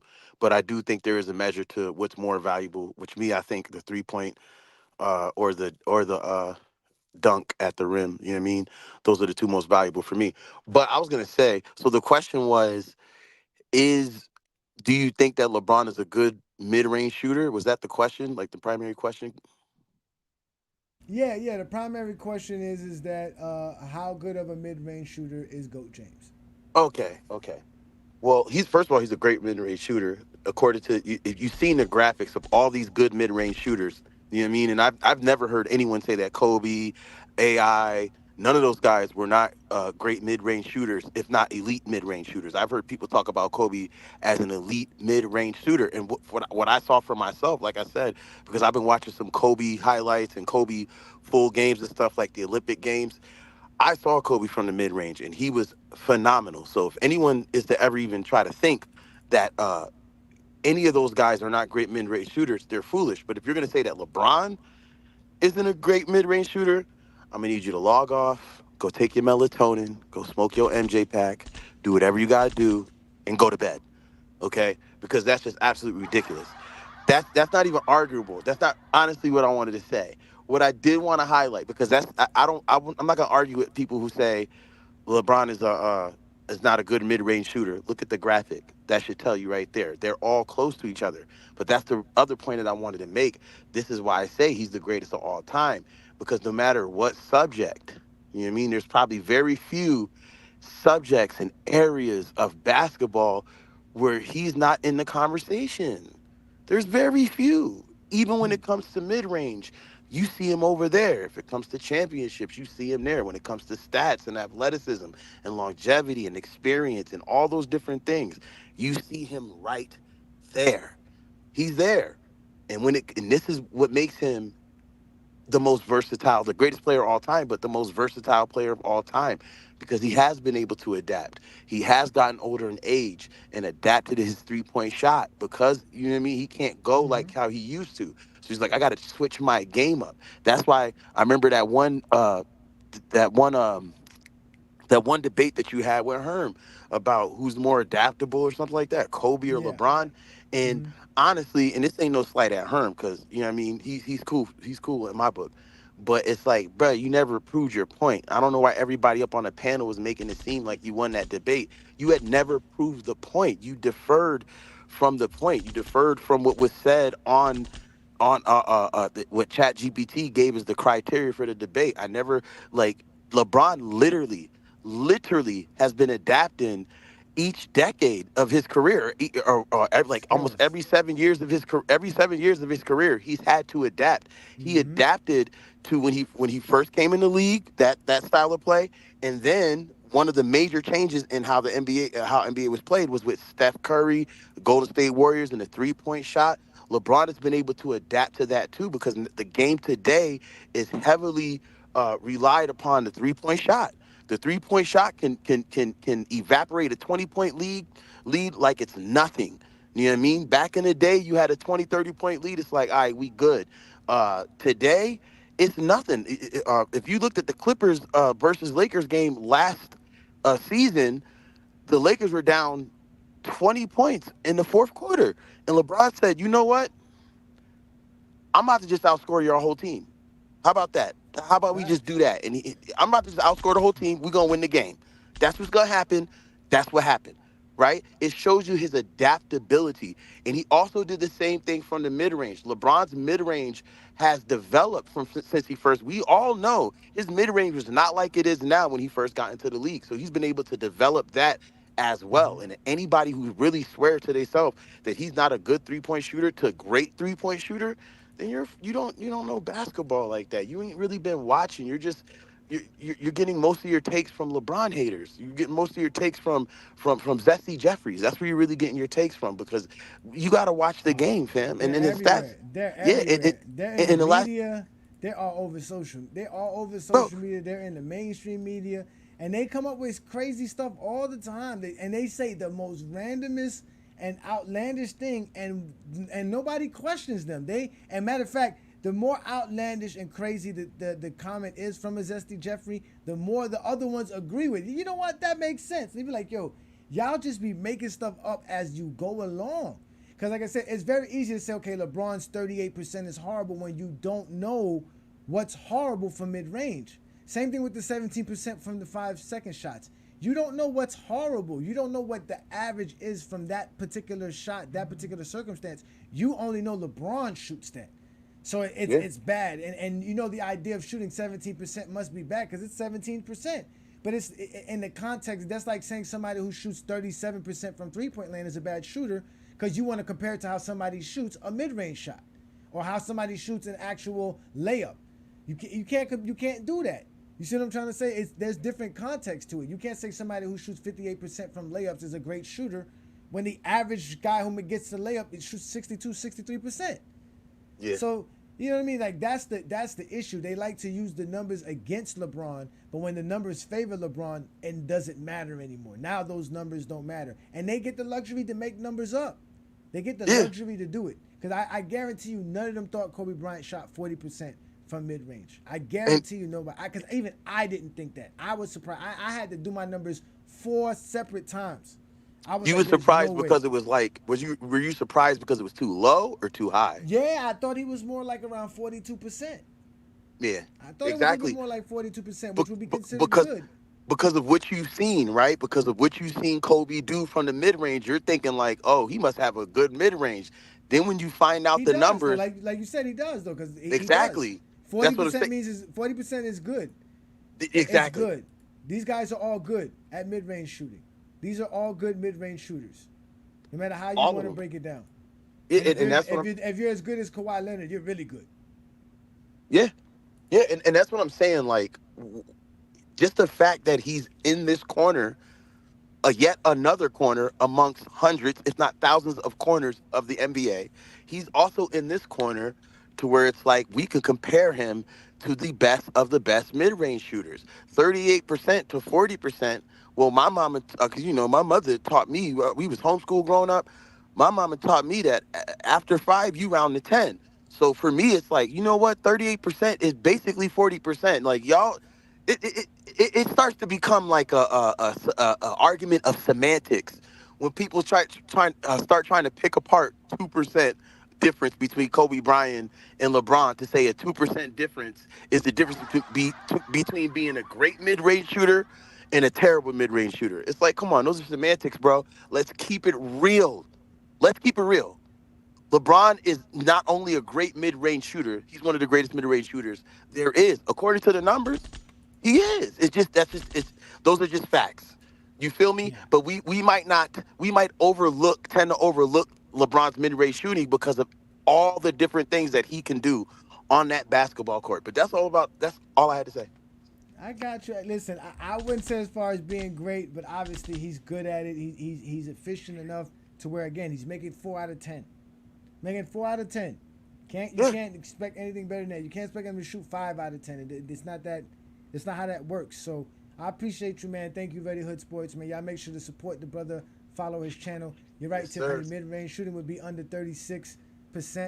I would say that. Yeah, I would say that. I would say Jason Richardson is not an efficient mid-range shooter. I would rather him take that 3-point shot, right? Take that step back, or get past your man and get the shot into the paint. Shout out to you, Pete. I still see you here. He said that's not the best of the best. Curry, Dirk, Bird, Jordan, Durant. Well, we don't have Bird and Jordan's numbers, and Jordan's definitely not there. I can guarantee you he's not there.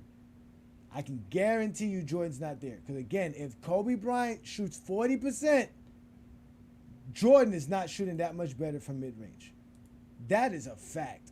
That listen, I wouldn't be surprised if Jordan mid-range shooting is somewhere around Dwayne Wade's and Allen Iverson's. I'm not gonna lie to you. I wouldn't be surprised if it is that way. I would not be surprised. Because LeBron James has some seasons where he shot very well. And if we just closed our eyes and blinked and just saw those numbers, we would think, wow, LeBron James is a phenomenal mid-range shooter. But we don't have all of Jordan's numbers to say that.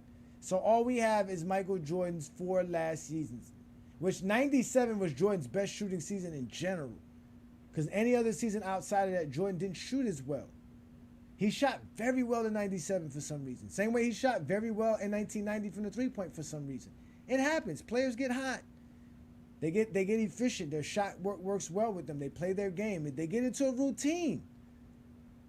That's why that's why the game of basketball is so different and it's so great, because you're playing every other night. And back when Jordan was playing, it was more games. So you're getting into a routine. Tonight I'm trying to do this. The next night I'm trying to do that. You're working on different aspects of your game. You're facing different competition, right? You have scouting reports. You have certain game plans and certain things that need to be done. So within all of this, you got to find out where you can get your shots, how you can get your shots, where you can be efficient at, where you can't be efficient at. But trust me when I tell you this, Michael Jordan's game was about getting to the basket. Because those same numbers that say Michael Jordan's a good mid-range shooter, them same numbers also say Michael Jordan's not that good at getting at the rim. Those same numbers say Michael Jordan's not that good of a 3-point shooter. Jordan shoots 31% the last 4 years of his NBA career, which one of them includes the shortened WNBA line, the WNBA line. And as far as the way they speak it, he shoots less than 60% when he goes to the rim between 97 and 2003, which is below average. So if we want to accept Jordan's great mid-range shooting out of 44% because you like them numbers, then you got to accept those numbers. Can we say that for Jordan's whole career he was shooting 60% at the rim? Of course not. We all know that's not true. And that's why Jordan's mid-range jumpers were also less efficient. Because if we're going to boost up Jordan's shots at the rim in efficiency, guess what? The mid-range shots go down as well. Because Jordan wasn't staying efficient all over the board. You guys don't understand that, though. You guys are not good at math, and I get it. You're not good at math. In fact, the way you were taught math is no longer existing today. They don't even teach math the way they teach, the way they were teaching it to me. It's a whole different program. I had to relearn math doing my kids' homework. They don't add and subtract the same way. So we understand why you Zesty Jeffries are not good at math. You guys just know when the next pair of Jordans are coming out and how much they cost.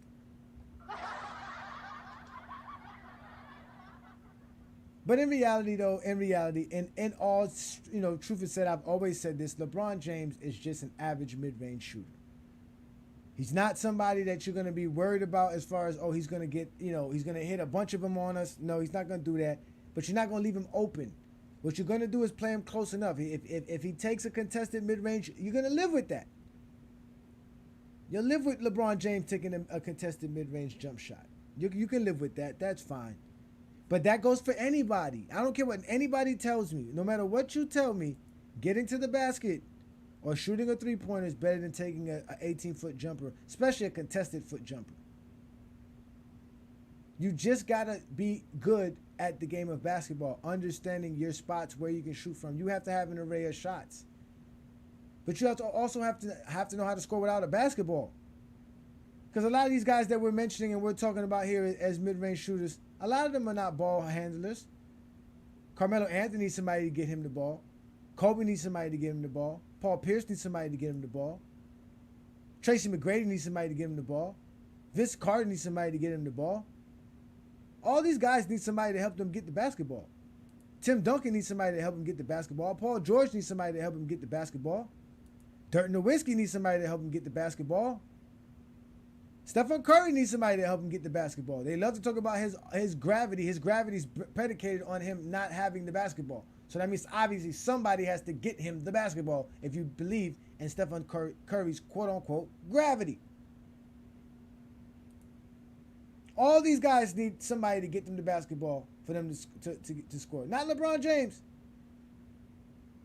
Because as soon as LeBron James has the basketball court in his hand, he is deadly. He can pass, he can shoot, and he can dribble. So you can't, you have to, he's the real triple threat. That's the real three-level scorer right here is LeBron James. He's definitely a better three-level scorer than Kobe Bryant. That is a fact. But I don't understand why you guys don't like the numbers. Well, I kind of do. I kind of get it. I see why you don't like the numbers. Because when you see LeBron James shoot 74% at the rim, those are like Shaq numbers, ladies and gentlemen. LeBron James shoot at Shaq. They say Shaq's the most dominant player in NBA history. Well, guess what? LeBron James shoots that well. Shoots that well. Shout out to you, man. Ruddy Hood Sports, stay supporting, man. Thank you so much, sir. He says here, just to clarify, I'm saying if you think Kobe is one of the greatest mid-range shooters, then by default, so is LeBron James. 2% difference isn't enough. In fact, I agree with you there. I agree with you there. So I'll bring you guys up because I see we got some folks scared to step up, but they are safe in the comments. Here we go. Mr. Michael Cruz from the Facebook account, the Gay Exposer. This is how they want to talk the game of basketball. This is how they want to talk the game of basketball. Here he goes. Nobody's watching you. Well, why don't you come on our YouTube account and you can see there's over 700 people watching me right now. But I bet you won't show up. I bet you won't show up. Matter of fact, let me go put the link up in the Facebook group. Shout out to everybody who support me and what we do here in GOAT James Kingdom in the Facebook group. Because again, we do have over 100,000 members who support us there. So all y'all do is just hate on Ajani. That is fine. You guys don't know how to talk the game of basketball. Doesn't look legit. You a coward, Mike. Come up on us. There's the link right there, Mike. Hit the link. Hit the link. Hit the link. Bro said no. Bro said nobody's watching you, but he's clearly watching you as we speak. So he's calling himself a nobody. Look. Now he says, go get a legit job. Yes, my job is being the exposer and exposing Zesty Jeffries like you every day. You guys are cowards. You don't invite me on your platform. Then you claim you do just so that you can overtalk me and never let me speak or never be on topic. And you're afraid to show up on a Friday night exposure. There's the link. It's available for you. Come up here and explain to me why I'm a bronzexual, why I don't know the game of basketball. But you can't do that. Of course they come for educational purposes. They don't know the game of basketball. They don't know nothing about the game of basketball. They know nothing at all. They are hilarious. They are hilarious. Complete hilarious. I don't get it. And you know what, Peter? These are your folks, Peter. Don't do me like that. Bro, these are your folks, man. These are the people that they would love you because again, you love Michael Jordan, but they won't step up to the plate. They won't hit the thing. They won't hit the link, right? And then they'll stay on Facebook. He won't show up on YouTube. Again, that's one thing I noticed too. If they're TikTokers, they're TikTokers. When you're a YouTuber, you're a YouTuber. You don't really go to other platforms, which is fine. This is why we're everywhere. We're on YouTube. We're on Facebook. We're on Instagram, TikTok, Twitter, Discord. Follow us. Hit that like button. Hit that subscribe button if you are a part of the YouTube channel, people. Because YouTube's going to have the basketball games very shortly as well. So, yeah, it's going to be dope. Yeah, it's going to be, we're going to have so much fun watching the game. Listen, nobody has cable TV anymore. I don't know nobody who has cable. Even DirecTV now is about to fall because they don't have the football package anymore. There's no reason to have satellite if you ain't watching football. They don't have to do that anymore. But hey, Johnny, I had left out a name as far as the elite mid-range shooters of all time. Who's that? Kawhi Leonard. I always knew just by watching him, but I didn't know his numbers is crazy too. Crazy. He's at he's elite, man. He's elite. 48% from 10 to 16 for his career, 44 from 16 to 23. But yeah, I remember that 2019 run, man, especially them first 2 rounds. He was taking a lot of mid-range shots, and dude is like a robot, man. Like, I was just like, what the heck? Like, every shot he was taking was going in. I'm like, what the? Yeah, dude, different, man. Yeah, he can definitely shoot the basketball. And when I went to go look up his numbers, I was like, wow, it's 45%. It's right there along the side of it. Guys like Stephen Curry or Dirk Nowitzki, which we all know are great shooters. And I think guys like Ray Allen would be up there. Allen Houston's another guy that I can think about. Sean Livingston. LaMarcus Aldridge. DeMarcus Aldridge is probably another guy. Kevin Garnett's another guy that I wanted to look up. But I had enough people. I figured I had enough because, again, the idea that you want to compare LeBron James and Mr. RJD podcast, since you have a podcast yourself, why don't you show up here and explain to me how I should run my stream? Why is he disappointed in this stream? Like, this is a good stream. This because they don't want to talk basketball. They hate numbers. Like, for me, they hate basketball. I don't like numbers. Fans. I don't like the numbers people who crap on the narrative part and the intangibles part because that matters. And I don't like the people who overvalue narrative and intangibles and say F numbers. For me, it all matters. But the numbers are the most objective way to analyze the game. You can't just say, screw the numbers. Like, that's crazy. Shout out to you, Evan Mobley. Thank you so much. Yes, indeed, we try our best to be the best platform when it talks about LeBron James because there are not too many platforms that do it, and we are proud to do it. We're not ashamed to be LeBron fans. We understand who LeBron James is. We understand the game of basketball. We could explain why he's great at the game of basketball. You guys can't explain why you think anybody's great. All you can do is explain why you don't like LeBron James, and that's your problem. That's why this stream is bad. Because listening to me speak makes you say to yourself, damn, LeBron James is kind of good. Shit, I hate you, Ajani. Well, you have now been exposed by the exposure. Hey. And you're more than welcome, my friend. Because look, Ajani, I get it. Because I catch myself doing it sometimes. Like, if aesthetically, like if I don't like a particular player's game, the aesthetics of their game, I'm much more likely to be like, oh, that's garbage. Or like another player who I just don't get all the hype over is James Harden. Like in the playoffs and all the turnovers, to me he's horrible. But at the same time, I could look at him. Go look at the numbers. For who? For James? James is a monster, man. People don't. Nah, but Johnny, I wouldn't be saying that without looking at the numbers. I looked at his playoff numbers. They're horrible. I mean, they're really bad, bro. Like sub 40% shooting, 5+ turnovers per game, and then that style. That's like Kobe said. That style ain't gonna get you nowhere, bro. It looked real nice in the regular season, but when teams scheme for you, that little gimmicky game, that ain't gonna get you nowhere, bro. Hold on, wait. Shout out to you, so crazy TV. So I think we got breaking alarming news. Is it true here? We got somebody else said that there's some breaking news. And That's crazy. I didn't. Is it true that they just traded Karl Anthony Towns to the Knicks, and did they do it?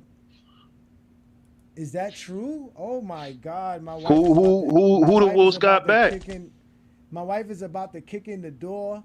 She is about to kick. They sent Julius Randle and Dante DiVincenzo over to Minnesota for Karl Anthony Towns. I didn't get Wow. no notifications. I'm looking They through my crashing phone right out, bro. now. They crashing out.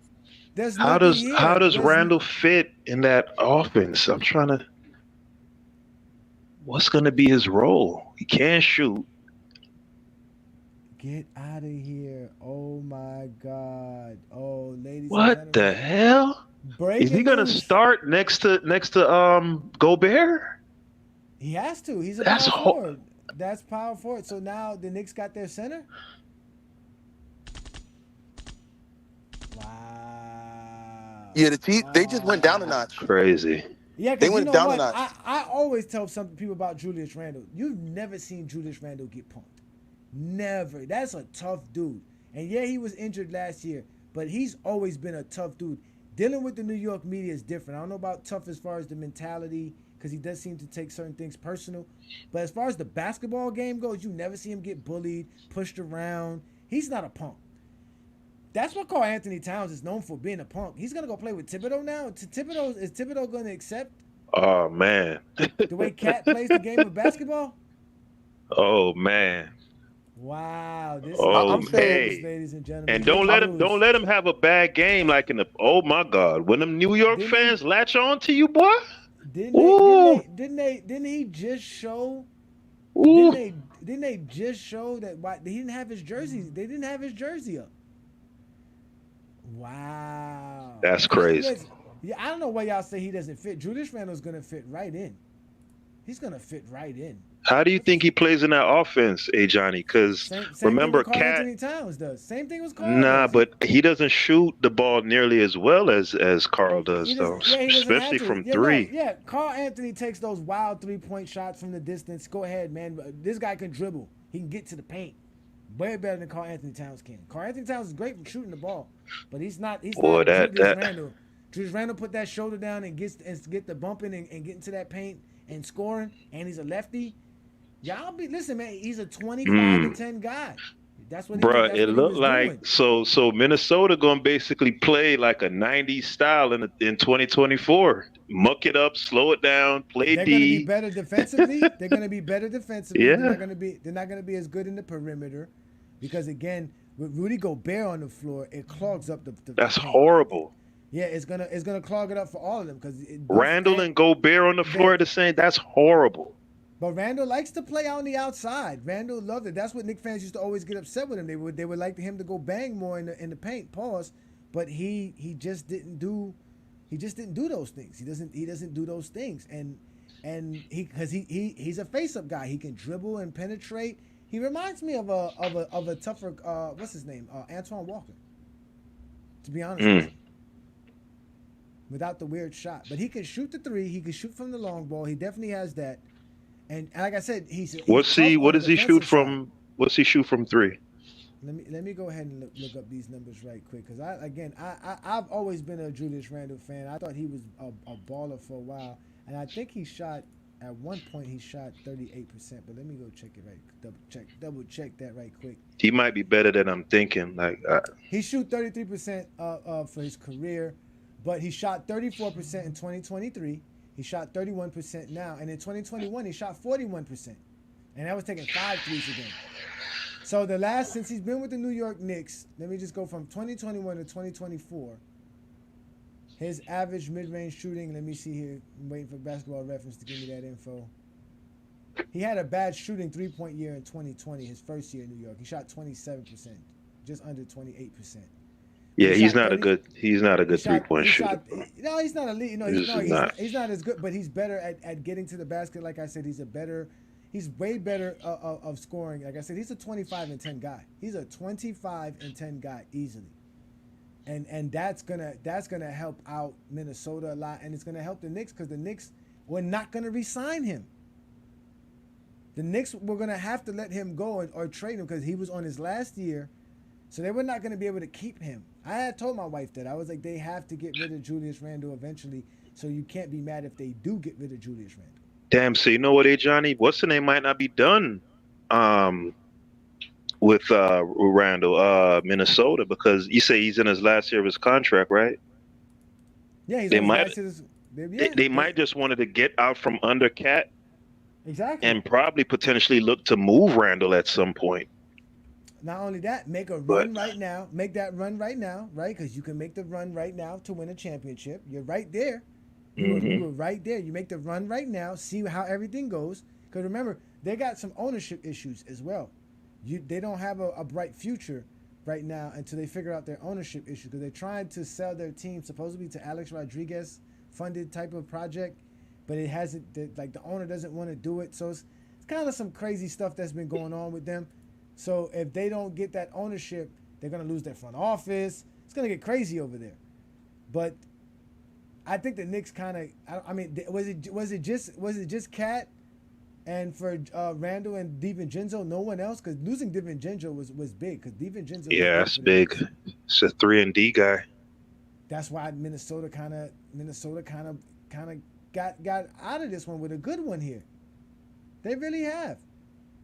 Yeah, I'm saying though, like last season, the Timberwolves were great. Yeah, they didn't win a championship. Yeah, they went out in the Western Conference Finals, but according to expectation, I think that they did great, man. They had a great season. You know what I mean?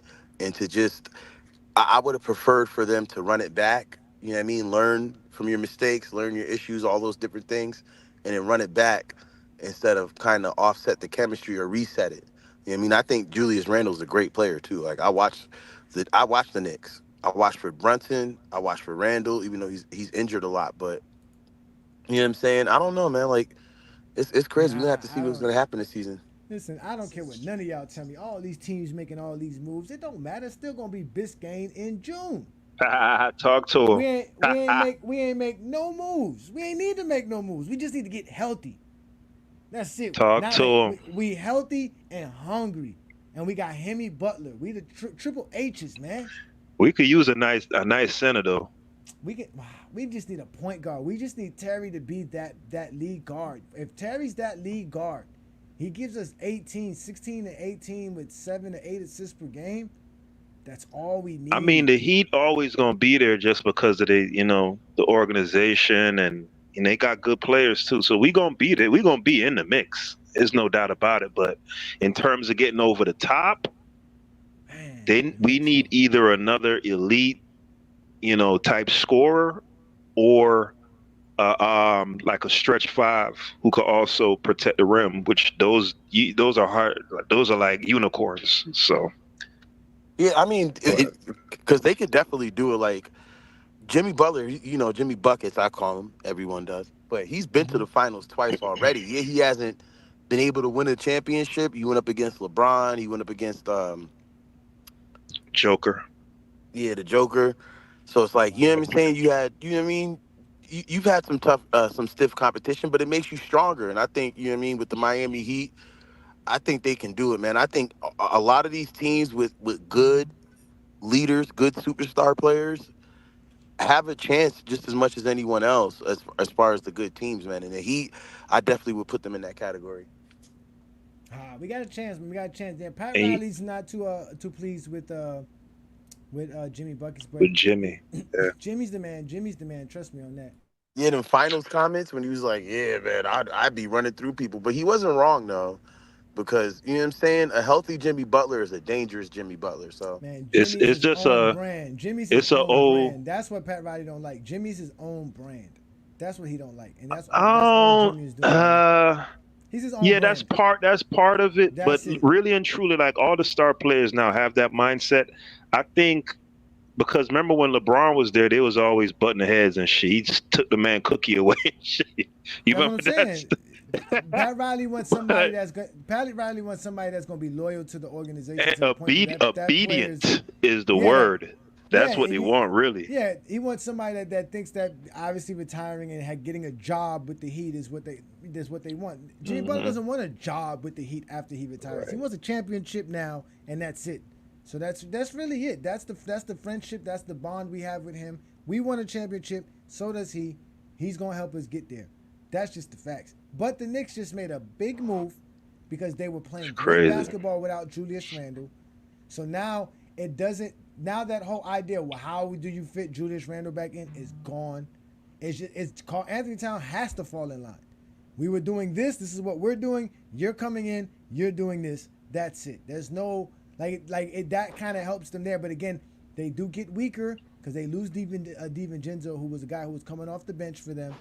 But I got to see more of this trade. I don't know what's going on here. It is crazy. I didn't get nothing, no notification, nothing sent to my phone. I don't have nothing from ESPN. Woj is not around. We didn't get a Woj report. Oh my God. I can't lie though.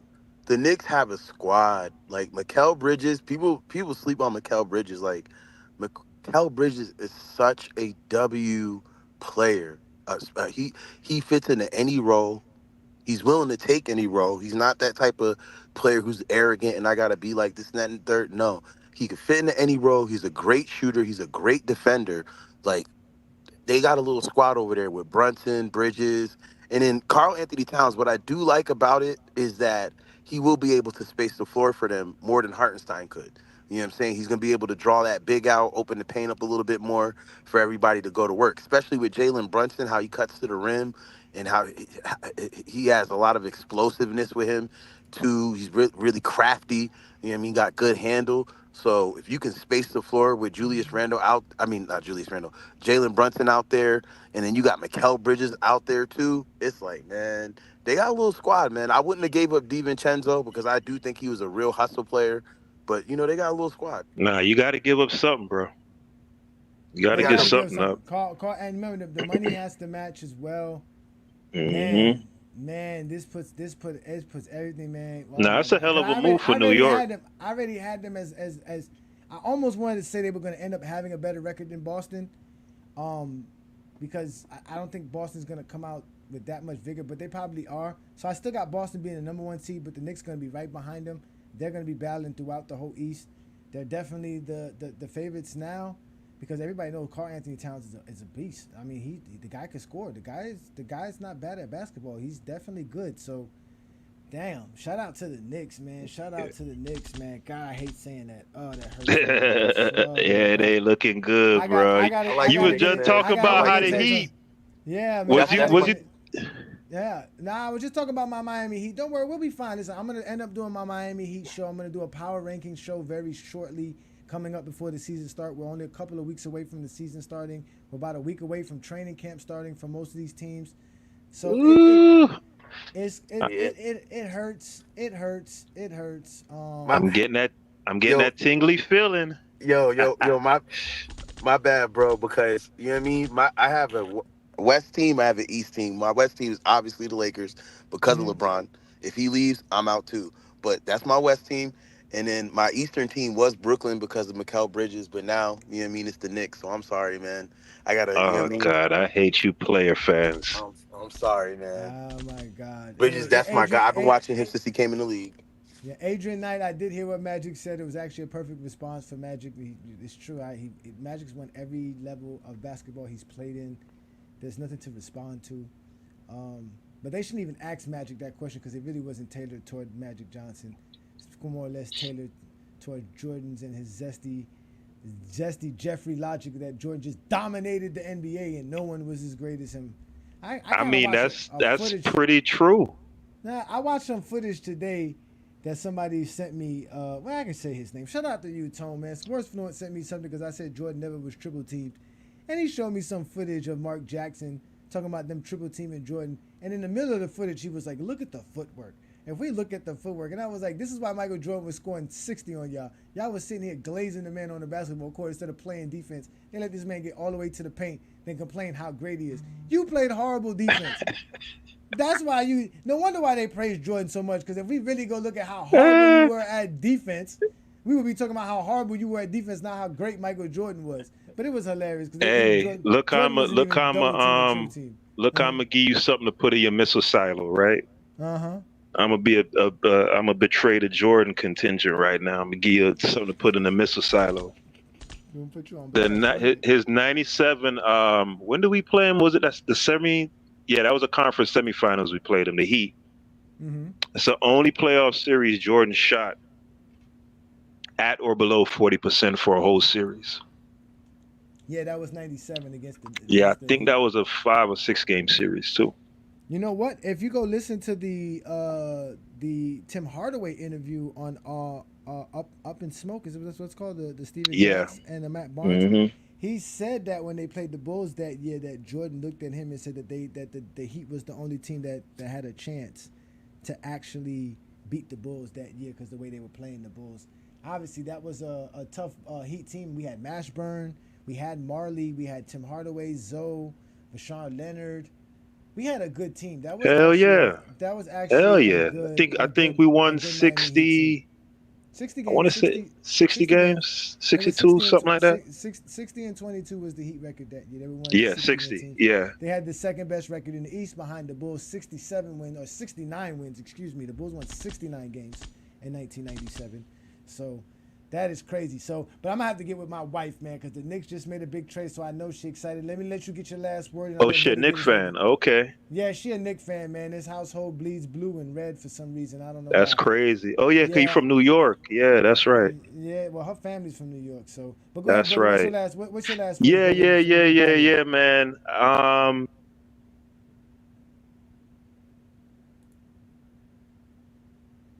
You went silent.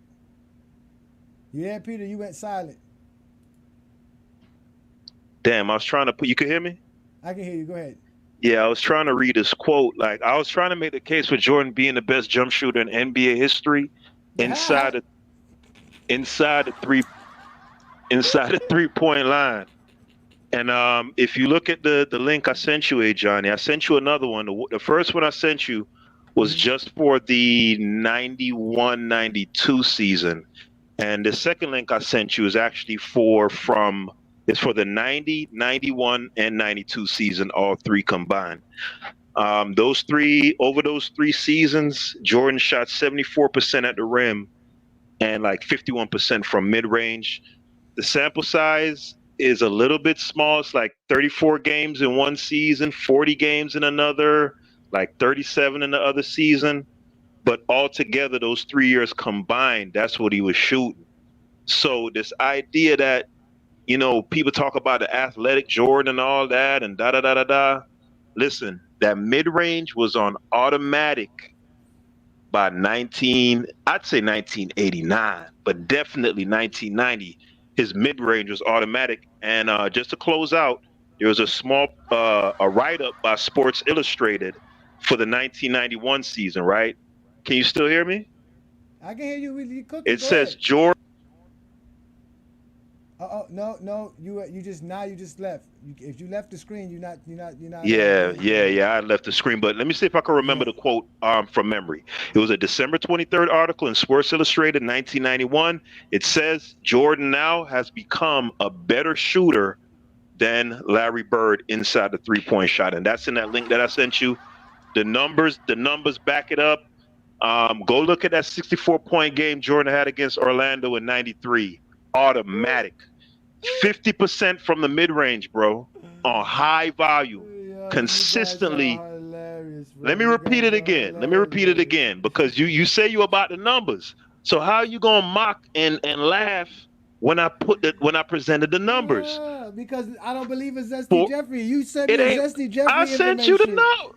You sent me a Zesty Jeffrey information. Where 30-something games at? Where did he find 70 The games of Michael numbers Jordan he watched at? them. These are games that he watched and did the shot I charts know. himself. Yeah, I know. Yeah, I'm quite sure he did. Yeah, I'm quite sure Bruh, he did. in the 90s, not 80s Jordan, Yes. 50% from mid-range, cumulatively through the whole 90s on high volume, bro. That's facts. Listen, Michael Jordan's best shooting season was 49%. There's no way he shot that good. Jordan would be shooting 60% if he was shooting 70% at the rim and 50% at the 3-point line. I mean at the mid range. From the mid range. Y'all are Nah, hilarious, but you y'all forget that he had man. 4 seasons in his peak. He shot 54%. From 80, I think it's 87 to 92, something like that. 54% from the field. Yeah, 87, 88, 89, Mike did not have a good jump shot. He was shooting like 18% from the 3-point land. It would be around LeBron. It probably was around LeBron level, 38%. Exactly. By the 90s, because he was shooting 70% at the rim, and that's why him shooting 70% at the rim clearly shows us that he was shooting around 38% from the 3-point line, like LeBron James was shooting. From the mid range. That's the whole point, bro. Like that's what y'all. All right, man. Appreciate the discussion. At some point, he's still a great basketball player. Some point, we're gonna be able to get all the games. Is eventually gonna happen, and it's gonna be sports. CBS don't want to give it up. CBS don't want to give up none of their footages of the NBA games. The NBA has hidden everything, man. They hide that shit, man. They can't even show us Michael Jordan 10 steals. So why do you think Sports Illustrated said that about him now being a better shooter than Bird inside the 3-point line in '91? You think they was just you know how many what's it called they sold that day? How many times they sold that? Oh, magazine? They just glazing? Of course. How you gonna do? Right. What you gonna argue? You gonna argue with them again? They don't have the numbers because they don't have Bird's numbers. They don't know what Bird shot. We don't know what Bird shot from the Bird could probably shoot the same as Carmelo Anthony, 41%. We don't know that. We don't know what he shot. That is the whole point. We don't know what none of those guys shot from those areas. We don't know. Hey, do they have numbers on specifically? Because you was telling me last week about they have like the stats on like turnarounds, I didn't even know all that. I just saw it on NBA.com where they got it broken down like that, like detail. I'm like, damn, that's crazy. They have points in the post. Points out the floaters, running shots, jumping. They got everything. They got shots with 2 dribbles, shots with 1 dribble, shots with 3 dribbles, shot off an assist. They got all kind of different ways you can see how somebody scored. They got all those information. But the problem is that they don't give you the all-time numbers. So you would have to do it for every player that I did. I took every season that they played, and I had to jot down each number of mid-range they took, each number of mid-range shot they made, and at the end I took all the totals, and that's how I got everybody's total mid-range for their career. You got to do the work, but I'm a basketball fan, and I'm a content creator. That's why I did it for you guys, so you guys are welcome. Thank you for joining the GOAT James Kingdom channel. This is what we do every time. We do this on Friday nights, and we're going to be doing this Sunday afternoon, 12 noon Eastern time, where we're going to show you the GOAT of offense. We're going to show you who's the greatest offensive player in the game of basketball and why one-on-one it doesn't necessarily predicate to being a great basketball player. So I appreciate you, Peter. Thank you for the information. I am going to look up the Zesty Jeffrey information. I'm not going to ignore it, but it is a Zesty Jeffrey information that you sent me. I appreciate you, brother. Let Buddy Hood Sports. Go ahead, Buddy Hood Sports. I appreciate you, man. Go ahead, brother. Go ahead, Buddy Hood Sports. Thank you, brother. Yo. Oh, man.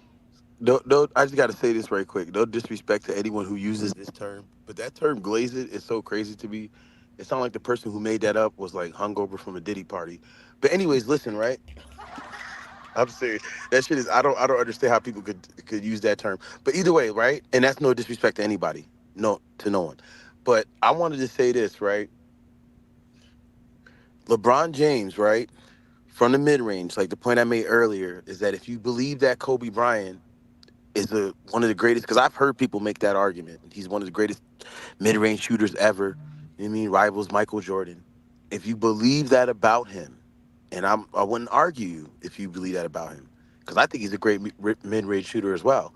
But if you believe that about him, then you have to also admit that LeBron is one of the greatest as well. Because like I said, 2% difference it's not enough to disqualify LeBron from that conversation. It's just not. It's not enough to disqualify him. No more than 4 to 6 championships, 4 versus 6. Like you just can't do it. But either way, the last thing I want to say is this, right? For the dude that was up here trolling, talking about LeBron sexuals and all whatever, Denzel Washington is my favorite actor. And I watch any movie, can't wait till the Gladiator 2 comes out. I've never been called a Denzel sexual. Tupac is my favorite rapper. Never been called a Tupac sexual.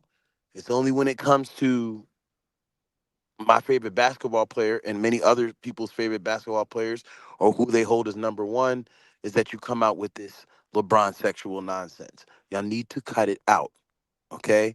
You guys need to quit while you're behind. You lost this race years ago. You lost this race in 2016.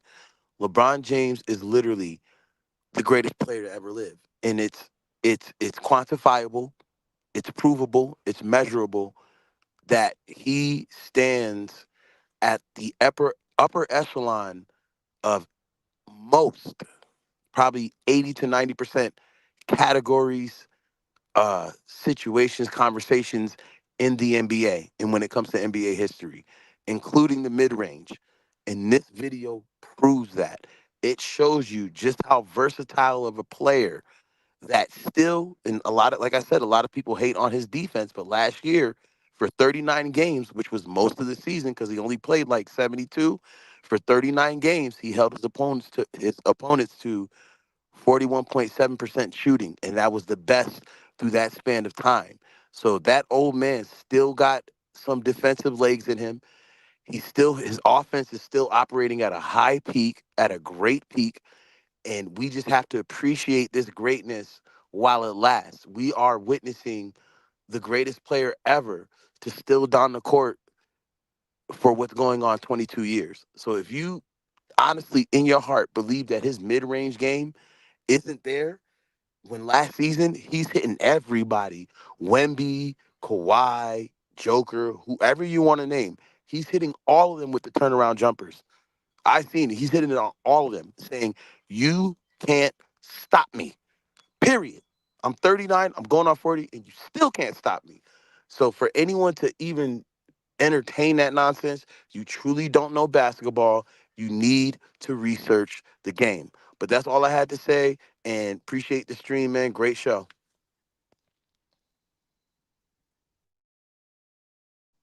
Can't hear you, can't hear you.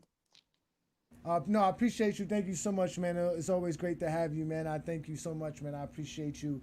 Yes, You sir. gave us some great takes, man. You're right about that. They don't call nobody who's a fan of anything else some kind of weird name for being a fan of it, but some odd reason being a fan of LeBron is weird, which is why here in GOAT James Kingdom that doesn't exist. You're a Yeah. LeBron fan. You come here, you get to talk about LeBron James the way you want to because LeBron James is one of the greatest players to play, and here he is the greatest player to ever play the game. So I appreciate you, Ready Hood Sports, man. Thank you so much, brother. So again, ladies and gentlemen, this is what we do on a Friday night. We enjoy the game. We talk the game of basketball. No, Adrian, I do not have Kobe Bryant ahead of Michael Jordan. But at the end of the day, Kobe Bryant is always, I always say this, is more skilled than Michael Jordan. He played the game of basketball better than Jordan did. Jordan just accomplished more. Jordan succeeded at the game of basketball more than Kobe, which is fine to say because that's the only way we can judge these players, by what they did, what they accomplished, not anything else. If I went off of how skilled players are and talent-wise, nobody from the 1900s is cracking my top 10 at all. Because today's players are just more skilled, better at basketball. They're just great. That's why the game is so great. And we basically got breaking news in the middle of the Friday night exposure where Karl Anthony Towns was sent to the New York Knicks for Julius Randle and Dante DiVincenzo. I just got the alert here from my NBA app, and it's official. Karl Anthony Towns reportedly headed to New York with Julius Randle and Dante DiVincenzo joining the Timberwolves. It looks like it's just an even trade for those three players. Nothing else is attached. Maybe there's going to be more news attached to it, ladies and gentlemen. But I'm going to actually go sit there and go talk to my wife about it. She's a big-time Knicks fan. Again, today's program was about how good of a mid-range shooter was LeBron James.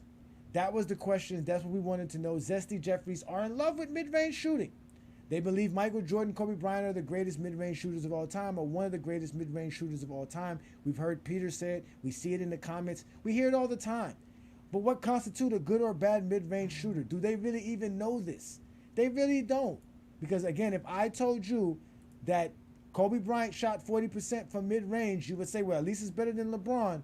But again, compared to everybody else who plays the game, it's an average mid-range shooting. That's what it is. He's not a better mid-range shooter than Paul Pierce or Carmelo Anthony as far as Kobe Bryant. But you guys would never say that. So again, this is why numbers don't matter to you guys, because you guys don't know the game of basketball. You only know Kobe Bryant, Michael Jordan, and LeBron. And out of those three, you know more about LeBron than anyone else. Because the truth of the matter is LeBron James is a high flyer, and he gets to the rim. And he finishes at the rim at an elite level. And his mid-range shooting is average. It's alongside all of these guys you see right here. And he shoots at the three-pointer better than T-Mac and Kobe Bryant. But when you compare LeBron James to his position and his play style as being a high flyer, above the rim player, and as a small forward, he's good at what he does when it comes to mid-range and finishing at the rim and also shooting the three-pointer. Because that's what LeBron James is. He is a three-level scorer. He can go mid-range, he can go to the outside, and he can definitely dominate in the paint. As you can see, even when you want to take it to the small forwards that exist in today's era, which are Paul George and Kawhi Leonard. We all know Kawhi Leonard is a beast at the mid-range. As you can see, that's an elite mid-range shooter. But y'all don't want to compare Kobe Bryant to that. Y'all want to compare Kobe Bryant to LeBron to make Kobe Bryant seem great. Because if we told you Kobe Bryant is nowhere near a top 5 mid-range shooter of all time, you're going to call me a hater. But I'm going to call you a non-basketball fan because you don't know the game of basketball. And those are just the facts. But at the end of the day, all of these guys are considered good mid-range shooters. So if they're all considered good mid-range shooters, then that means LeBron James is not that far behind them. And like I always told you, we consider LeBron James to be an average mid-range shooter. And that doesn't make him bad. That doesn't make it a deficiency. Being average at something for an NBA average is not a deficiency. So ladies and gentlemen, that was tonight's show. It's been wonderful having you guys here with me. Usually we go in longer when we have folks that want to step up and have a conversation. But they don't want to have a conversation with Ajani because they know what happens. I talk the game of basketball. I know the game of basketball. I stay consistent with everything that I bring up. My criteria is always going to be the same. My eye test, the way I view the game is always going to be the same. Because the stats tell me more than I need anything else. We're going to go to the stats. And anything you want to go to is the stats. When you want to say LeBron James is not good at something, you're going to go to the stats. So that's what we do. When we want to see what's great, we go to the stats because the stat tells us all we need to know. We're real basketball fans. We watch the game. We don't have to say we watched it. If you're a basketball fan, you don't have to say I watched the games because you're a basketball fan. Obviously, you watch the games. So we don't have to keep repeating that we watch the games. So we watch it and we watch the stats. But ladies and gentlemen, y'all know what to do, man. Hit that like button, hit that subscribe button, become a member of the channel. We are going live on the FYF platform. Shout out to Lamont and those guys over there for giving us an opportunity to come live every Friday night and do what I do best. But you guys also know that we don't just do one show on GOAT James Kingdom. We do 2 shows. There is the GOAT James Kingdom show with B-League and Ajani, which goes live every Sunday noon Eastern time. You guys make sure to join us and catch that show. Subscribe to the channel so that you can know when we're going live. And have fun, because this Sunday's show, we're going to talk about why LeBron James is the GOAT of basketball, without a doubt, ladies and gentlemen. Become a member of the channel as well, because members get different perks. You get shout outs for different show chats, and we also got hats and shirts for you guys. We giving out posters. We have contests, special content for all of our members. Because we are a real content creating channel here. We don't just come up here to talk the game of basketball. We talk it like none other. We actually come here to talk it better than everybody else. We're here to give you real information. Because that's what we do best. See, but me, I don't play games. I don't care about your opinions. Nobody cares about my opinions. All they care about is what I can bring to the table, which are facts. And I expose people all the time who don't know the game of basketball. So ladies and gentlemen, I want to appreciate you for joining me on another great Friday night exposure with the Exposer. You have now been exposed by the Exposer. Please catch us and subscribe to us, our channel, and we'll be back Sunday with another great show, ladies and gentlemen. Peace and blessings. If you're a basketball fan and you're tired of basketball shows that talk about fake narratives and using non-basketball terms like killer instinct, playoff translation, gravity, come to GOAT James Kingdom.